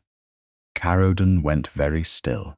Elspeth stepped forward until she stood where the theatre could see her, without standing behind the Duke. "Marriage is not evidence." Roderick's jaw tightened. "I am trying to protect you." "From what?" "From the conclusion that you arranged this to compel me." "Then do not prove their accusation by compelling me first." The words landed between them. Elspeth felt the compass inside her reticule. But she did not touch it.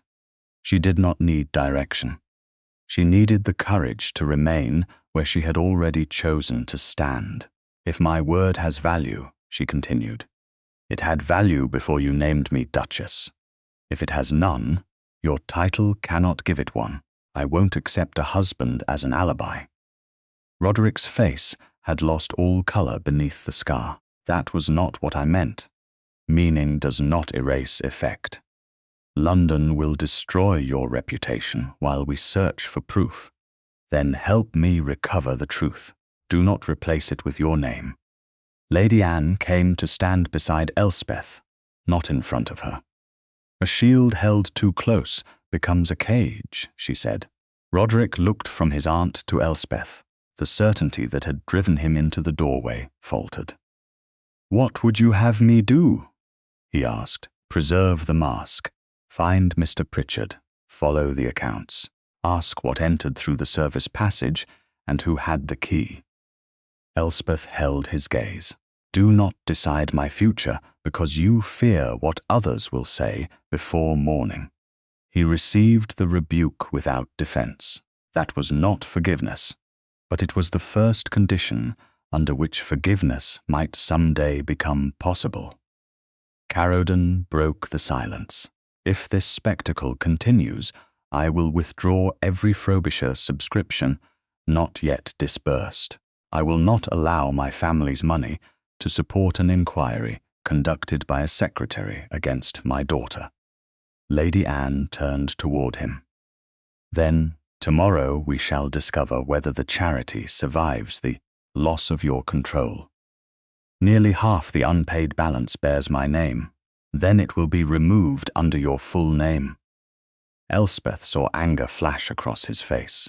For the first time, Caroden had met a record he could not reduce to initials. The remaining guests were dismissed with a promise that Lady Anne would provide a written account once the facts were established. No explanation was offered beyond what had been witnessed. Elspeth waited until the last carriage had begun to depart before asking Lady Anne for a private word. Mrs. Denby had arrived at Somerby House. After receiving Elspeth's earlier note that the performance might end late, she waited in the entrance hall in a dark bonnet, upright and composed, her presence offering respectability without intrusion. "I must withdraw from the committee inquiry," Elspeth said. Lady Anne's eyes narrowed. "You will do no such thing. Temporarily, not from my employment, from handling the evidence, or entering new conclusions into the committee record. Because Caroden will call every entry self-serving," Roderick said. He stood several feet away. He had not approached her since the declaration. "Yes." Elspeth turned to Lady Anne. "The records already made must remain. They were written before the accusation. Mr. Vale can verify theatre movements. Mr. Finch can examine the accounts. I can answer questions as a witness." "And your correspondence work?" Lady Anne asked. "I will continue it from Queen Anne Street until you decide otherwise." "I have decided otherwise. You remain my secretary." Emotion threatened Elspeth's composure more nearly than humiliation had done. She inclined her head. "Thank you, my lady." Roderick stepped forward once, then stopped. "Take my carriage. Mrs. Denby has brought hers. Then take one of my men. There is no danger to my person. There may be unpleasant attention outside. That is reputation, not bodily safety." He absorbed the distinction. "What do you need from me tonight?" "Nothing I have not requested." The answer hurt him. She saw it, but did not soften it. Mrs. Denby offered her arm. Elspeth accepted because it was offered, not imposed. At the door, she looked back once. Roderick stood beneath the hall lamp, with his scar uncovered and his hands empty. Behind him, the corridor led toward Lady Anne's morning room, where the sealed hat-box waited. Elspeth left Somerby House, carrying only her reticule, her compass, and the word she had refused to let a duke replace. On the morning of the 25th of May, the seal on Lady Anne's hat-box remained unbroken. Elspeth stood at the long table in the morning room, with Lady Anne, Mr. Vale and Mr. Finch, while the grey light from Brook Street fell across the red wax. The solicitor examined the impression, the cord, and the knot before writing the condition in his notebook. No one had opened the box since the mask was placed inside on the night of the performance. Roderick had not yet arrived. Elspeth was grateful for that. She did not want his title to become the first instrument used upon the truth. Lady Anne cut the cord. Mr. Vale lifted the lid. The mask lay where he had placed it, painted side upward, its false scar fixed along the left cheek in a grotesque imitation of Roderick's wound. Elspeth felt the memory of the theatre rise through her body.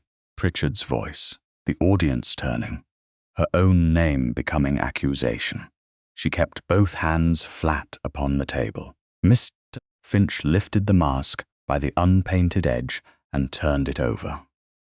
The interior had not been visible on the stage. Beneath the rough papier-mâché, a triangular piece of peacock blue moiré had been pasted as lining. A narrow length of silver edging ran along one side. Elspeth knew the fabric before anyone spoke. She had entered the mantle as intact. She had recorded the missing corner. She had seen the wrong-coloured repair. "That resembles Lady Blanche's mantle," Mr. Vale said. "It resembles the missing section," Elspeth corrected. "Resemblance is not yet identity." Mr. Finch inclined his head, a useful distinction.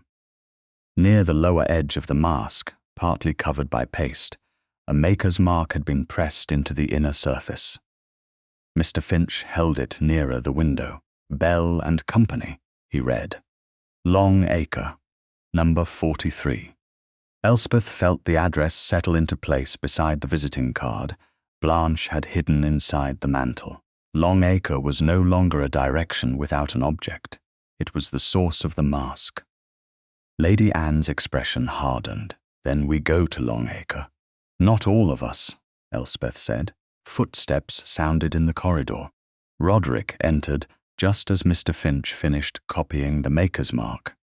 His gaze went first to Elspeth, then to the blue lining inside the mask. "You have found something." "A maker," Lady Anne said. "Bell and Company, number 43. Roderick came no closer than the far end of the table. "I shall take Miss Whitcombe there." Elspeth looked at him. "No, Your Grace." A brief silence followed. He did not mistake the answer for hesitation. "Why?" "A tradesman may tell a duke what he believes a duke wishes to hear." "You believe my presence would corrupt the account. I believe your rank would alter the room before you asked a question." He received the words without anger. The discipline in that restraint did not erase the mistake he had made, but she saw it. Lady Anne looked between them. "Mrs. Denby will accompany Miss Whitcombe. Mr. Finch may send a clerk with the mask." "That is sufficient," Elspeth said. Roderick's hand tightened once at his side. "And if the maker refuses to speak, then Mr. Finch's clerk may request a written statement. If that fails, we will know only what the mask itself proves. You intend to go without protection. I intend to go with a respectable chaperone and a solicitor's clerk in daylight." His expression shifted at the word protection, as though he heard the boundary she had drawn the night before. "Very well." He placed a sealed letter at the far end of the table, not near her hand. "This is for you. There is no request inside it." Elspeth did not reach for it. "Thank you, Mr." Finch wrapped the mask in clean paper and placed it inside the hat box again. He tied it with new cord and wrote a receipt, transferring it from Lady Anne's keeping into his own for the purpose of examination. The process took only minutes, but Elspeth watched every movement. The object that had humiliated her would not be allowed to become uncertain merely because powerful people disliked waiting. Bell and Company occupied a narrow shop between a theatrical tailor and a coach painter in Long Acre. Masks hung along one wall in neat rows, comic noses, powdered faces, laughing mouths, and hollow eyes waiting for actors. Mrs. Denby stayed beside Elspeth. Finch's clerk placed the hat box upon the counter and produced the written receipt. Mr. Bell, a compact man of about 50, with paste dried at the edge of one cuff, frowned when he saw the maker's mark. "Number 43, he said. "Yes, I made it." Elspeth did not ask who ordered it first. She began with what he could know. Was the scar part of the original order? It was the purpose of the order. He unwrapped the mask and examined the painted ridge. The lady wanted the left side exact enough to be recognized from a distance. "You saw her face?" "No, she wore a veil." "Did she give a name?" "No name, I believed." Mr. Bell moved to a cabinet behind the counter and withdrew a packet tied with string. "I keep measurements until an order is collected." He opened the packet and removed a sheet of thin tracing paper. The outline of a male face had been drawn upon it. A dark charcoal line crossed the left side from temple toward jaw. Elspeth did not touch it. How was this made? She brought a miniature of the gentleman before he was injured. Smooth face. Younger.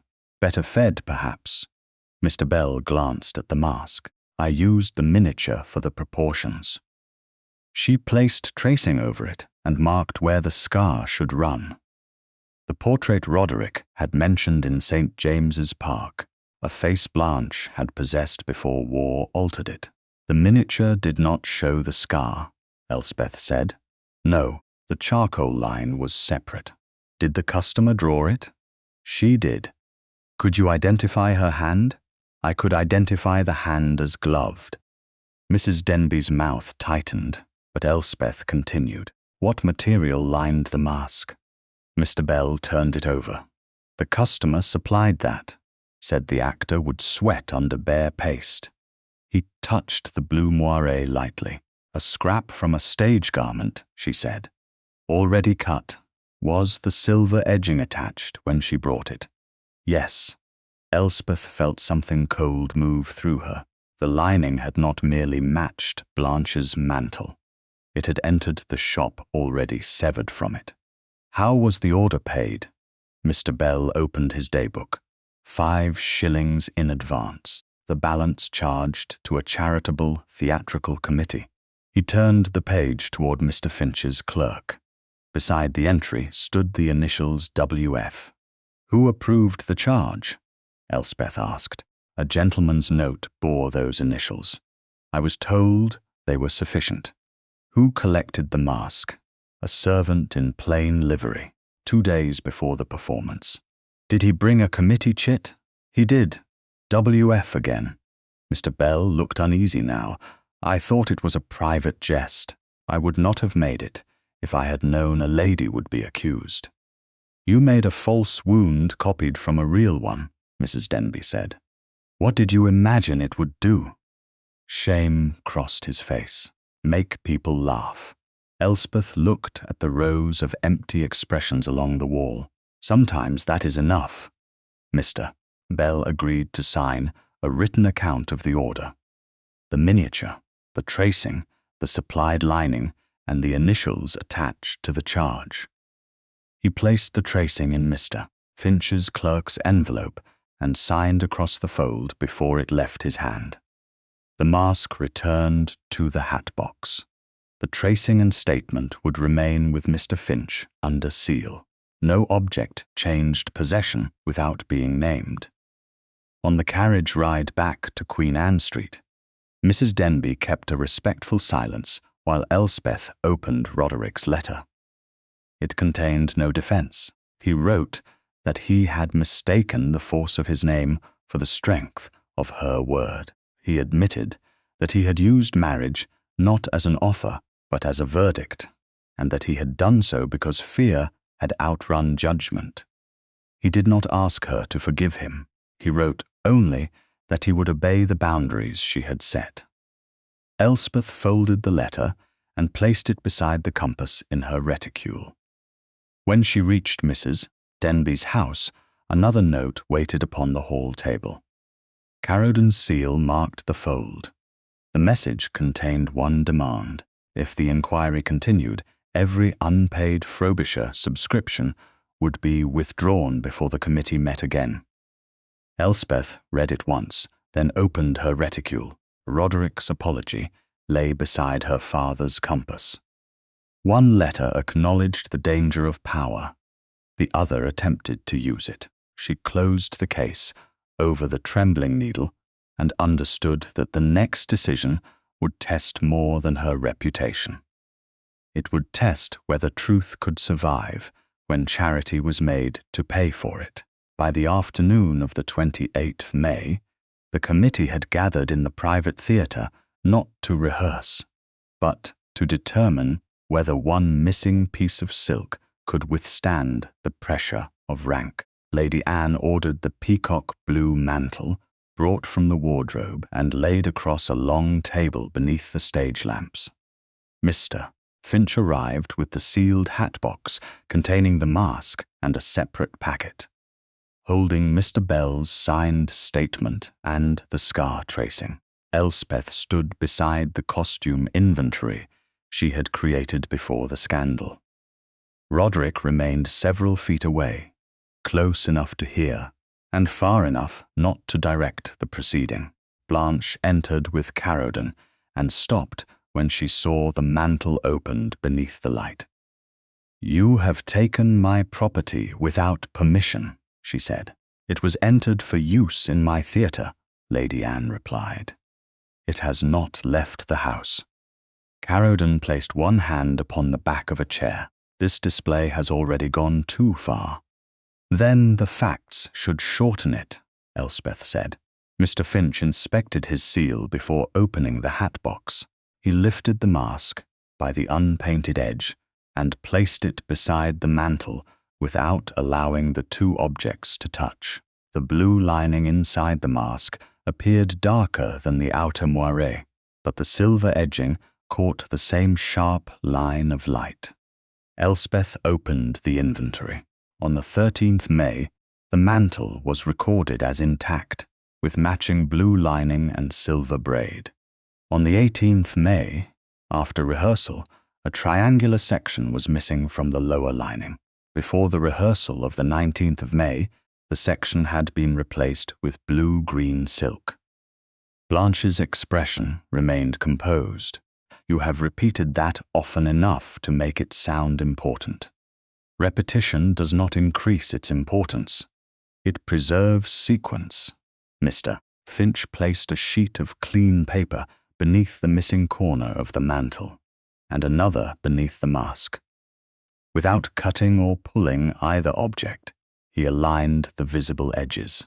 The triangular shape corresponded in angle and size. The direction of the weave continued across the break. The narrow silver edging inside the mask matched the section ending abruptly at the mantle's seam. Mr. Vale leaned nearer. "That is the same cloth." "It appears to be," Mr. Finch said. "I will not call it more than the comparison permits." Elspeth appreciated the precision. Evidence became weaker when someone asked it to say more than it could. Blanche looked at the repaired corner. Any seamstress in London might possess blue moire, with the same weave, the same silver edging, and a piece shaped to the exact absence in your garment, Lady Anne asked. "My maid handled the mantle. So did wardrobe servants. Actors crossed the costume room all week." "You told me the lining tore on a nail at home," Elspeth said. Blanche turned toward her. "I said I believed it had. You said it had caught on a nail. You did not express uncertainty." "Must I remember every word spoken over a damaged hem?" "Only when the words explain where the damage occurred." Caroden stepped forward. "You are permitting a paid secretary to question the daughter of a marquess as if she were a criminal." Lady Anne's gaze chilled. "Miss Whitcombe is reading records made before anyone accused her. Your daughter may answer or decline." Blanche looked toward Roderick. He did not rescue her from the question. He did not look at Elspeth either. His restraint held the room more effectively than intervention would have done. "I do not know who removed the lining," Blanche said at last. "That is different from saying it tore at home," Elspeth replied.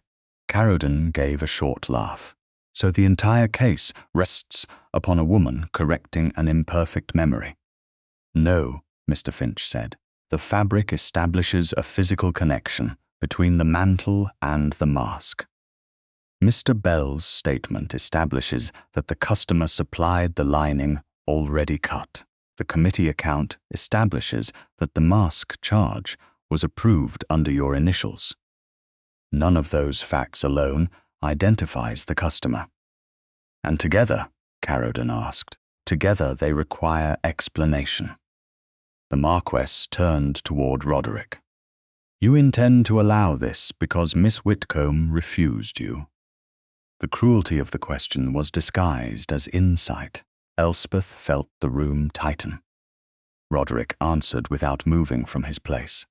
"I intend to allow facts to remain facts, even when they inconvenience me." Caroden's eyes hardened. Then let us discuss inconvenience.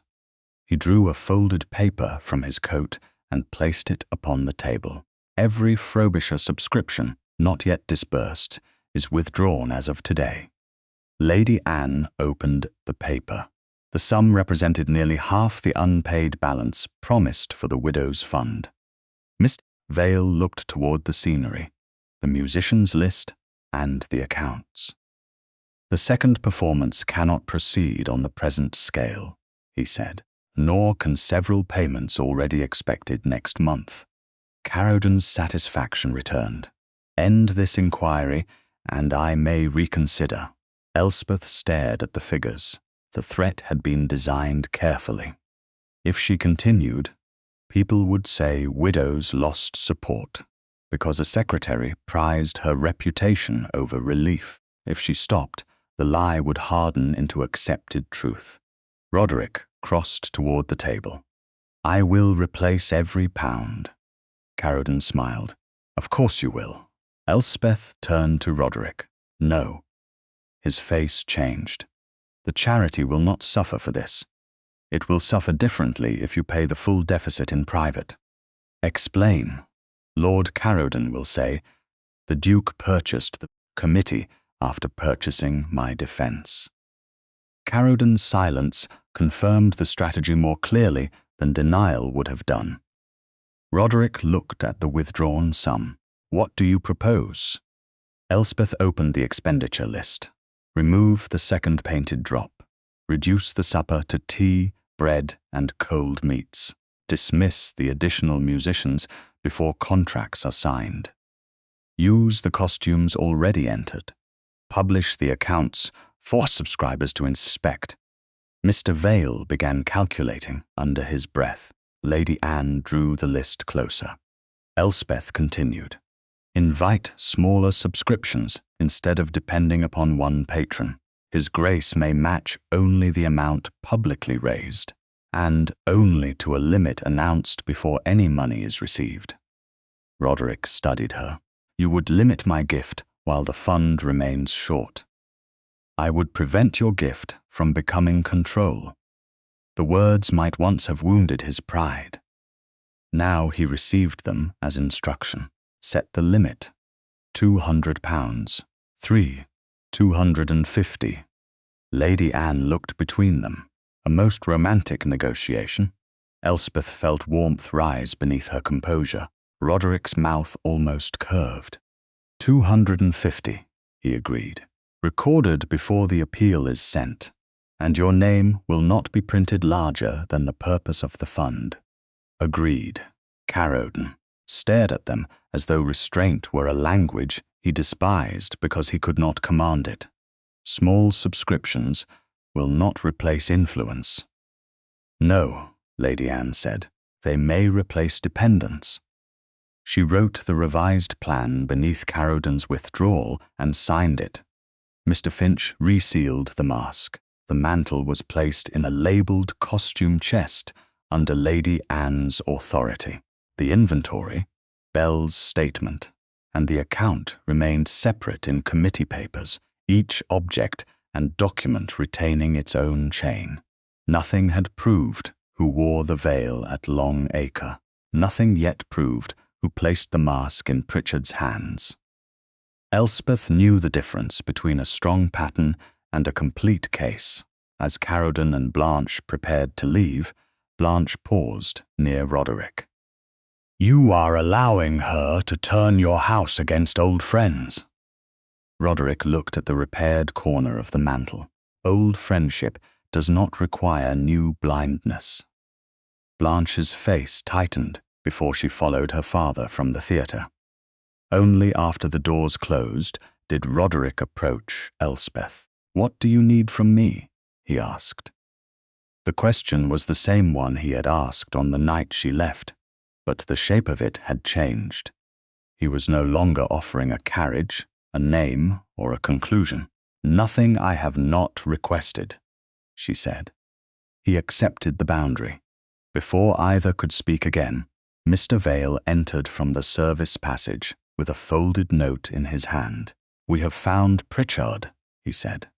He is lodging near Covent Garden under another name. Lady Anne rose. Will he speak? Mr. Vale looked toward Roderick. Only if his Grace pays his debts. The rooms above the bookseller near Covent Garden smelled of dust, weak coffee, and unpaid rent, Mr. Pritchard stood beside the window, with his coat buttoned despite the warmth, as though respectable cloth might conceal the poverty of everything around it. Two creditors waited in the passage below. Their voices rose through the floorboards whenever the house became quiet. Elspeth had arrived in Mrs. Denby's company. Roderick and Mr.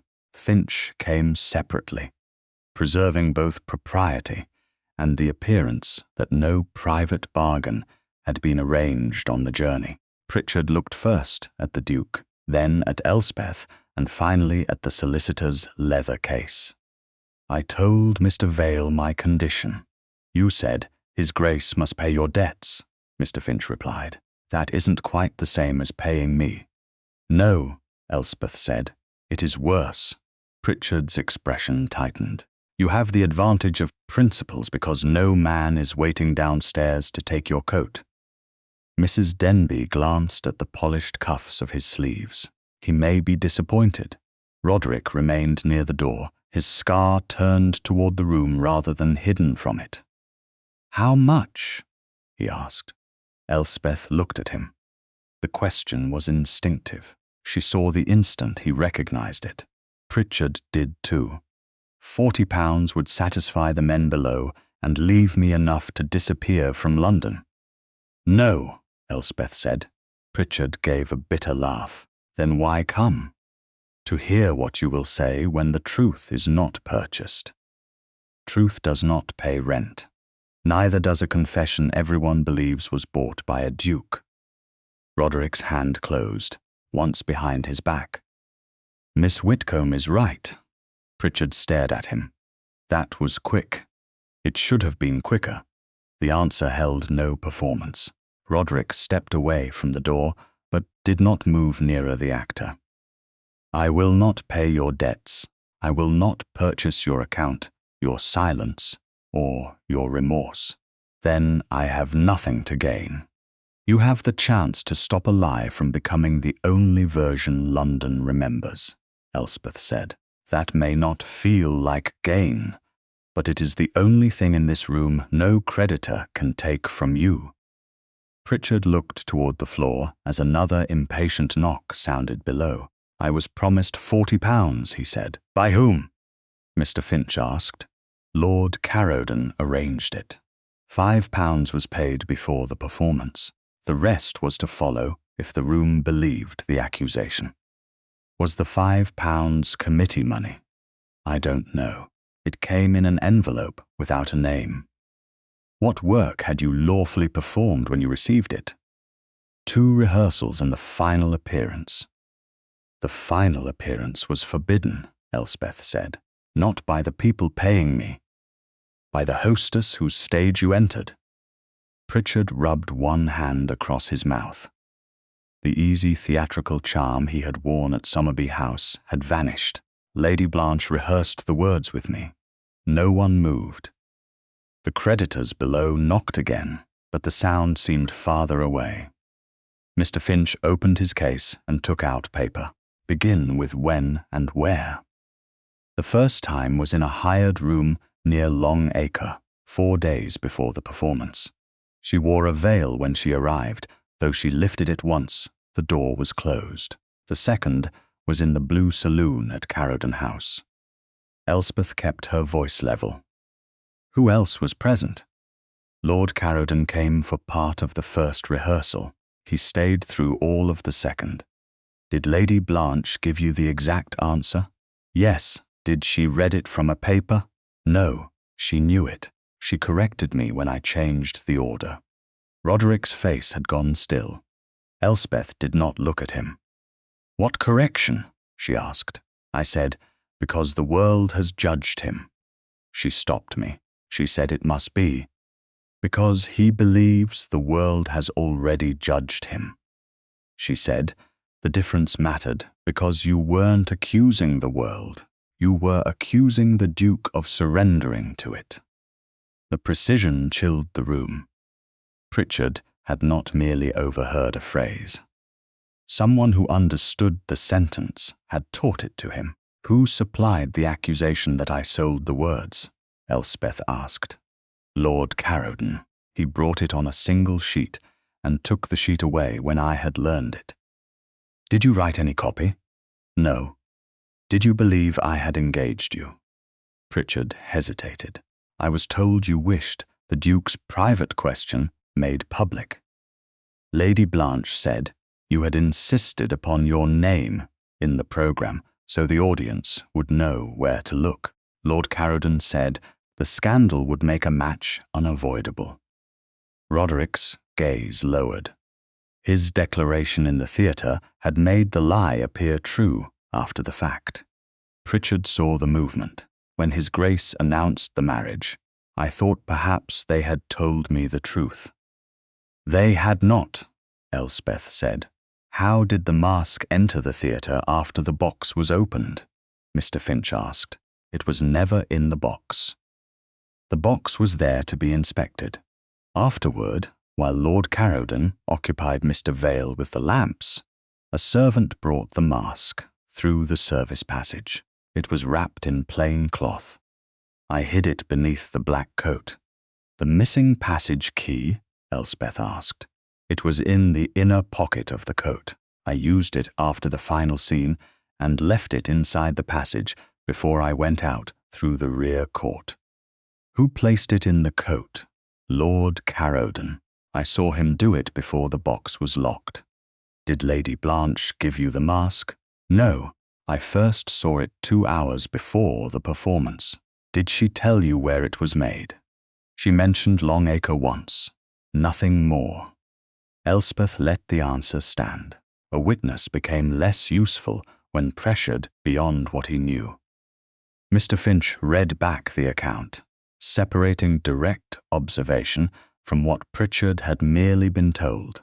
Pritchard corrected 2 dates and signed his name at the bottom. Mrs. Denby and Mr. Finch witnessed it. Roderick did not. "The £5 already paid may represent the only lawful value of the rehearsal work you actually performed," Mr. Finch said. "You will receive no further sum from His Grace. I can, however, speak to the creditors below and request time for you to obtain provincial employment." Pritchard looked at Roderick. "No patronage, no purchased future," Roderick replied. "If a manager asks whether you told the truth afterward, I will not lie. I will not arrange the question."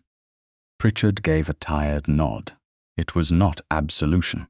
It was more mercy than he had earned, and less rescue than he had demanded. By the 4th of June, the evidence had been arranged in Lady Anne's morning room without spectacle. Mr. Finch kept the mask and scar tracing under seal. The committee records remained at Somerby House. Pritchard's signed statement lay apart from both. Elspeth stood at the table while Lady Anne named the 3 lines that now supported one another. "The mask, the lining, and the mantle," she said. "The maker's account, the tracing, and Caroden's approval." Pritchard's voluntary statement concerning the rehearsals, the key, and the false accusation. "None stands alone," Elspeth said. "Together they establish design, means, and execution." Roderick stood opposite her. Since Covent Garden, he had not attempted to speak to her privately. The restraint no longer felt like distance. It felt like care disciplined into the shape she had requested. "We could issue a written correction," he said. "It would spare you another appearance before the same people." "They saw the humiliation," Elspeth replied. "They must see the correction. You owe them nothing." "I owe myself a truth that does not remain hidden in Lady Anne's morning room." Lady Anne looked toward the theatre doors. "Then we invite the principal subscribers and every household represented that night." "Not to a trial." To an accounting before the charity continues. Mr. Finch gathered the papers. Mr. Bell will attend. He has agreed, Lady Anne said. Mr. Vale as well. And Pritchard? Roderick asked. He will come, Elspeth said. He knows no one will pay him for doing so. Roderick's gaze rested on her. Where do you wish me to stand? The question carried more weight than its simplicity suggested. Elspeth opened her reticule and placed the compass upon her palm. The needle trembled, turned, and settled beneath the scratched glass. I will stand where they named me, she said. Then I will stand where they mocked me, he replied. I won't ask you to stand behind me. Elspeth closed the compass and returned it to her reticule. We go back to the stage. On the 6th of June, the private theatre at Somerby House reopened not for entertainment, but for an accounting. Lady Anne had invited the principal subscribers, the households represented on the night of the scandal, and every person whose presence could confirm what had occurred before and after the unauthorized performance. The corrected program lay upon each chair. It did not promise a trial, a spectacle, or a confession. It stated only that the committee would present an account of the unapproved interlude before the charitable performance continued. Elspeth's name remained where she had fought to place it. Miss Elspeth Whitcombe, correspondence secretary and committee recorder. She stood beside the stage table with the original inventory and minutes before her. Roderick stood several feet away, near the place where Pritchard had mocked him. He wore no ornament that drew the eye from his face. His scar remained uncovered beneath the lamps. Lady Anne waited until the last guest had taken a seat. Blanche and Caroden sat in the first row. Blanche wore pale grey rather than blue. Caroden held his cane across his knees, though the hand upon it was not still. Miss Finch entered, carrying the sealed hat-box and a separate packet containing Mr. Bell's statement and the scar tracing. He placed both upon the table, examined the seals, and opened them before the room. The mask emerged, painted side upward. A murmur moved through the audience, then died beneath Lady Anne's gaze. This house will not repeat the conduct it is here to correct, she said. No one will mock the object, the injury it copied, or the woman it was used to accuse. Mr. Bell stepped forward from the side aisle. He looked uncomfortable beneath so many titled eyes, but his voice remained steady. I made that mask at Bell and Company in Long Acre. It is number 43. Mr. Finch turned the inner edge toward the audience so the maker's mark could be seen. Mr. Bell continued. The customer was a veiled lady. She brought a miniature of His Grace painted before Waterloo. The miniature showed no scar. I used it only for the proportions of the face. He lifted the tracing sheet from Mr. Finch's packet. The charcoal line upon the left side was plain beneath the lamps. She placed tracing over the miniature and marked where the scar was to run. I shaped the raised line from this. The blue lining was supplied by the customer already cut. The charge was entered against the committee under the initials W. F. Caroden rose halfway. Initials prove nothing. Any man may write 2 letters. Lady Anne looked at him. You will have your opportunity to speak. He sat again. Mr. Bell did not look toward him. I cannot swear to the lady's identity, he said.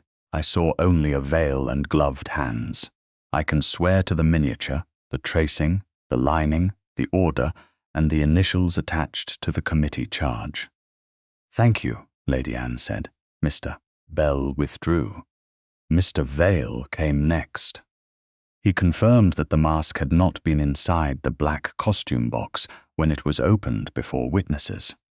He confirmed that the box had entered through the service passage without a porter's record, that the household key had disappeared, and that Pritchard had escaped by the same passage after dropping the mask upon the stage. Elspeth read from the costume inventory.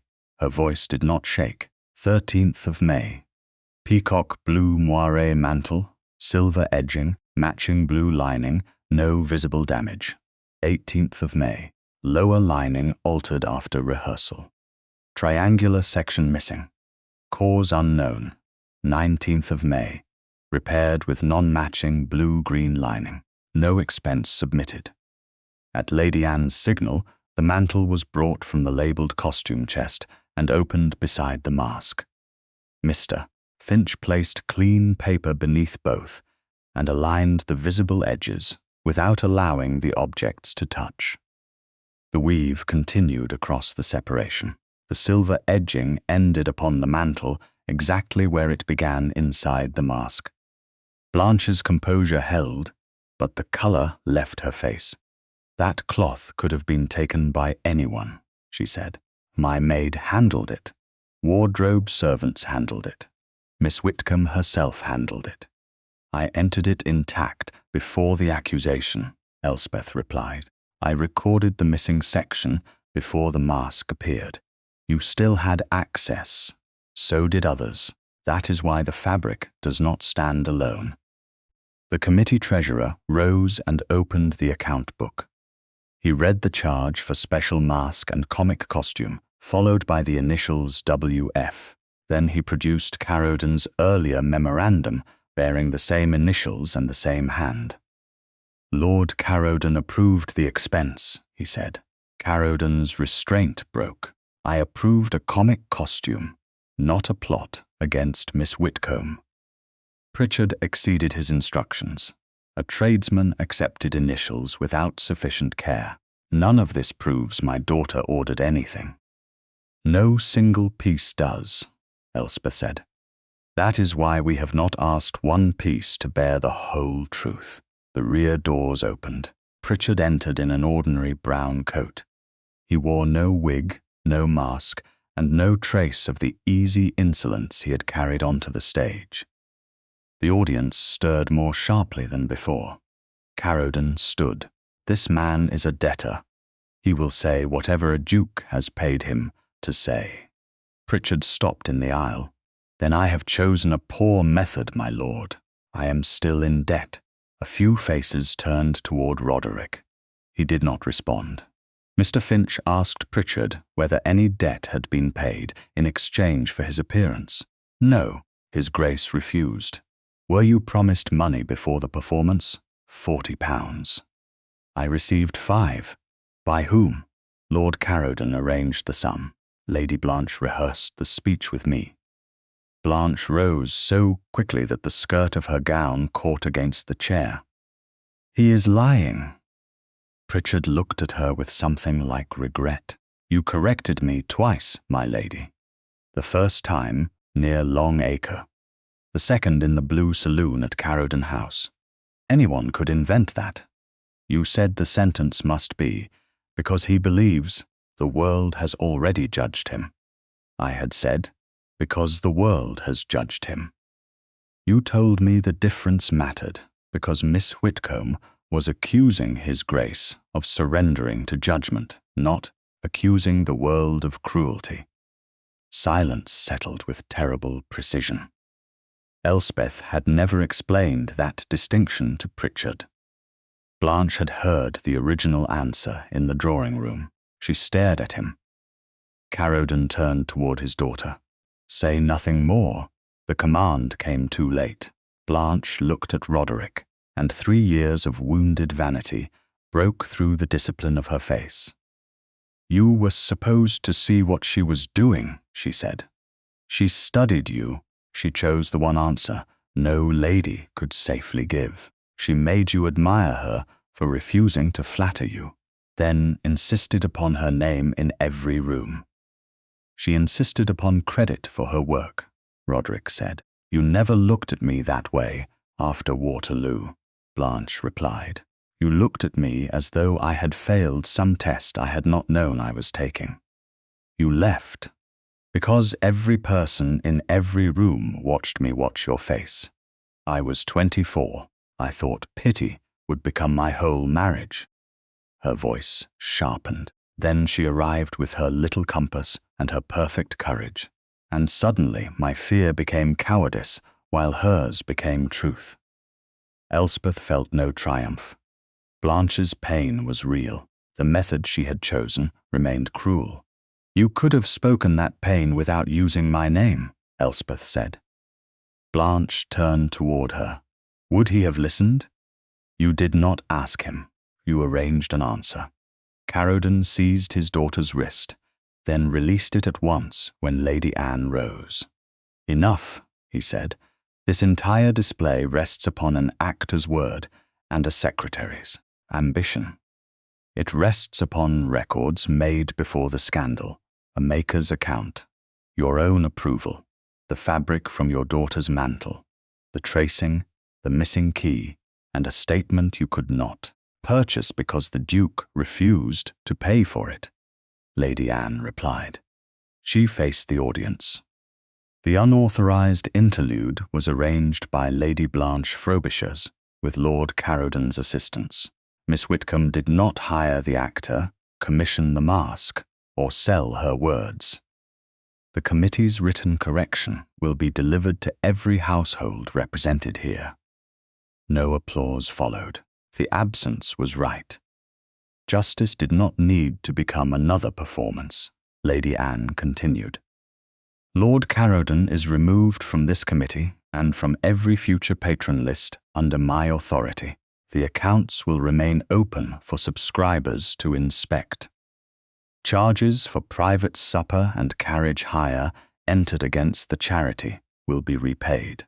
Lady Blanche will receive no further invitation to Somerby House this season. I am informed that 2 other hostesses have withdrawn engagements already offered. She will leave London for Bath in the care of her aunt.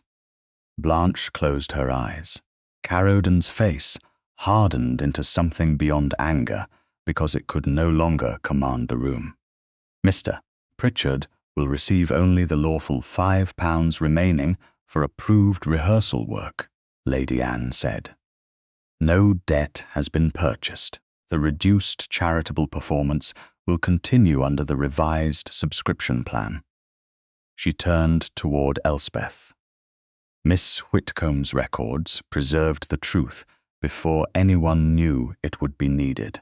Her name will remain upon every page for which she is responsible. The married subscriber who had turned away during the scandal lifted her program again. This time she met Elspeth's gaze and bowed her head. Others followed, not in applause, but in acknowledgement. Roderick stepped onto the stage. He stood where the painted imitation of his wound had been displayed and looked at the same audience before whom he had made his worst mistake. I must correct more than the accusation, he said. On the night of the performance, I declared that Miss Whitcombe would become the Duchess of Dunmarsh. I intended to protect her. Instead, I treated marriage as proof and my title as authority over her future. His gaze found Elspeth's. A woman's truth is not proved because a duke claims her. Miss Whitcombe was innocent before I spoke. My declaration did not strengthen her word. It endangered it. He did not ask forgiveness. He did not explain his fear. He let responsibility remain uncovered. Miss Whitcombe, he said, when this accounting is ended, may I call upon you properly? Elspeth looked at the scar he no longer hid, then at the room that had once watched her become an accusation. You may call, Your Grace. She allowed one breath to pass. You may not command. Roderick inclined his head. I understand. During the 6 weeks that followed, Roderick called at Queen Anne Street with the regularity of a man learning that constancy was quieter than pursuit. Mrs. Denby received him in the front parlour, where the curtains were plain, the chairs comfortable, and no one mistook rank for permission. He came at proper hours. He never stayed beyond them. Sometimes Lady Anne joined them. Sometimes Elspeth worked at the escritoire while he read committee papers across the room. Their courtship did not begin with roses, music, or declarations, repeated until they became persuasion. It began with correction. One afternoon in late June, Roderick brought the draft of a new subscription notice for the Widows' Fund. The printer had placed his matching pledge in large type above the committee's purpose. "This will attract attention," he said. Elspeth read the notice twice. "To you, to the fund. The eye reaches your name before it reaches the widow's. People give more readily when they see who has pledged. Then let the amount remain. Reduce the type." He looked at the sheet.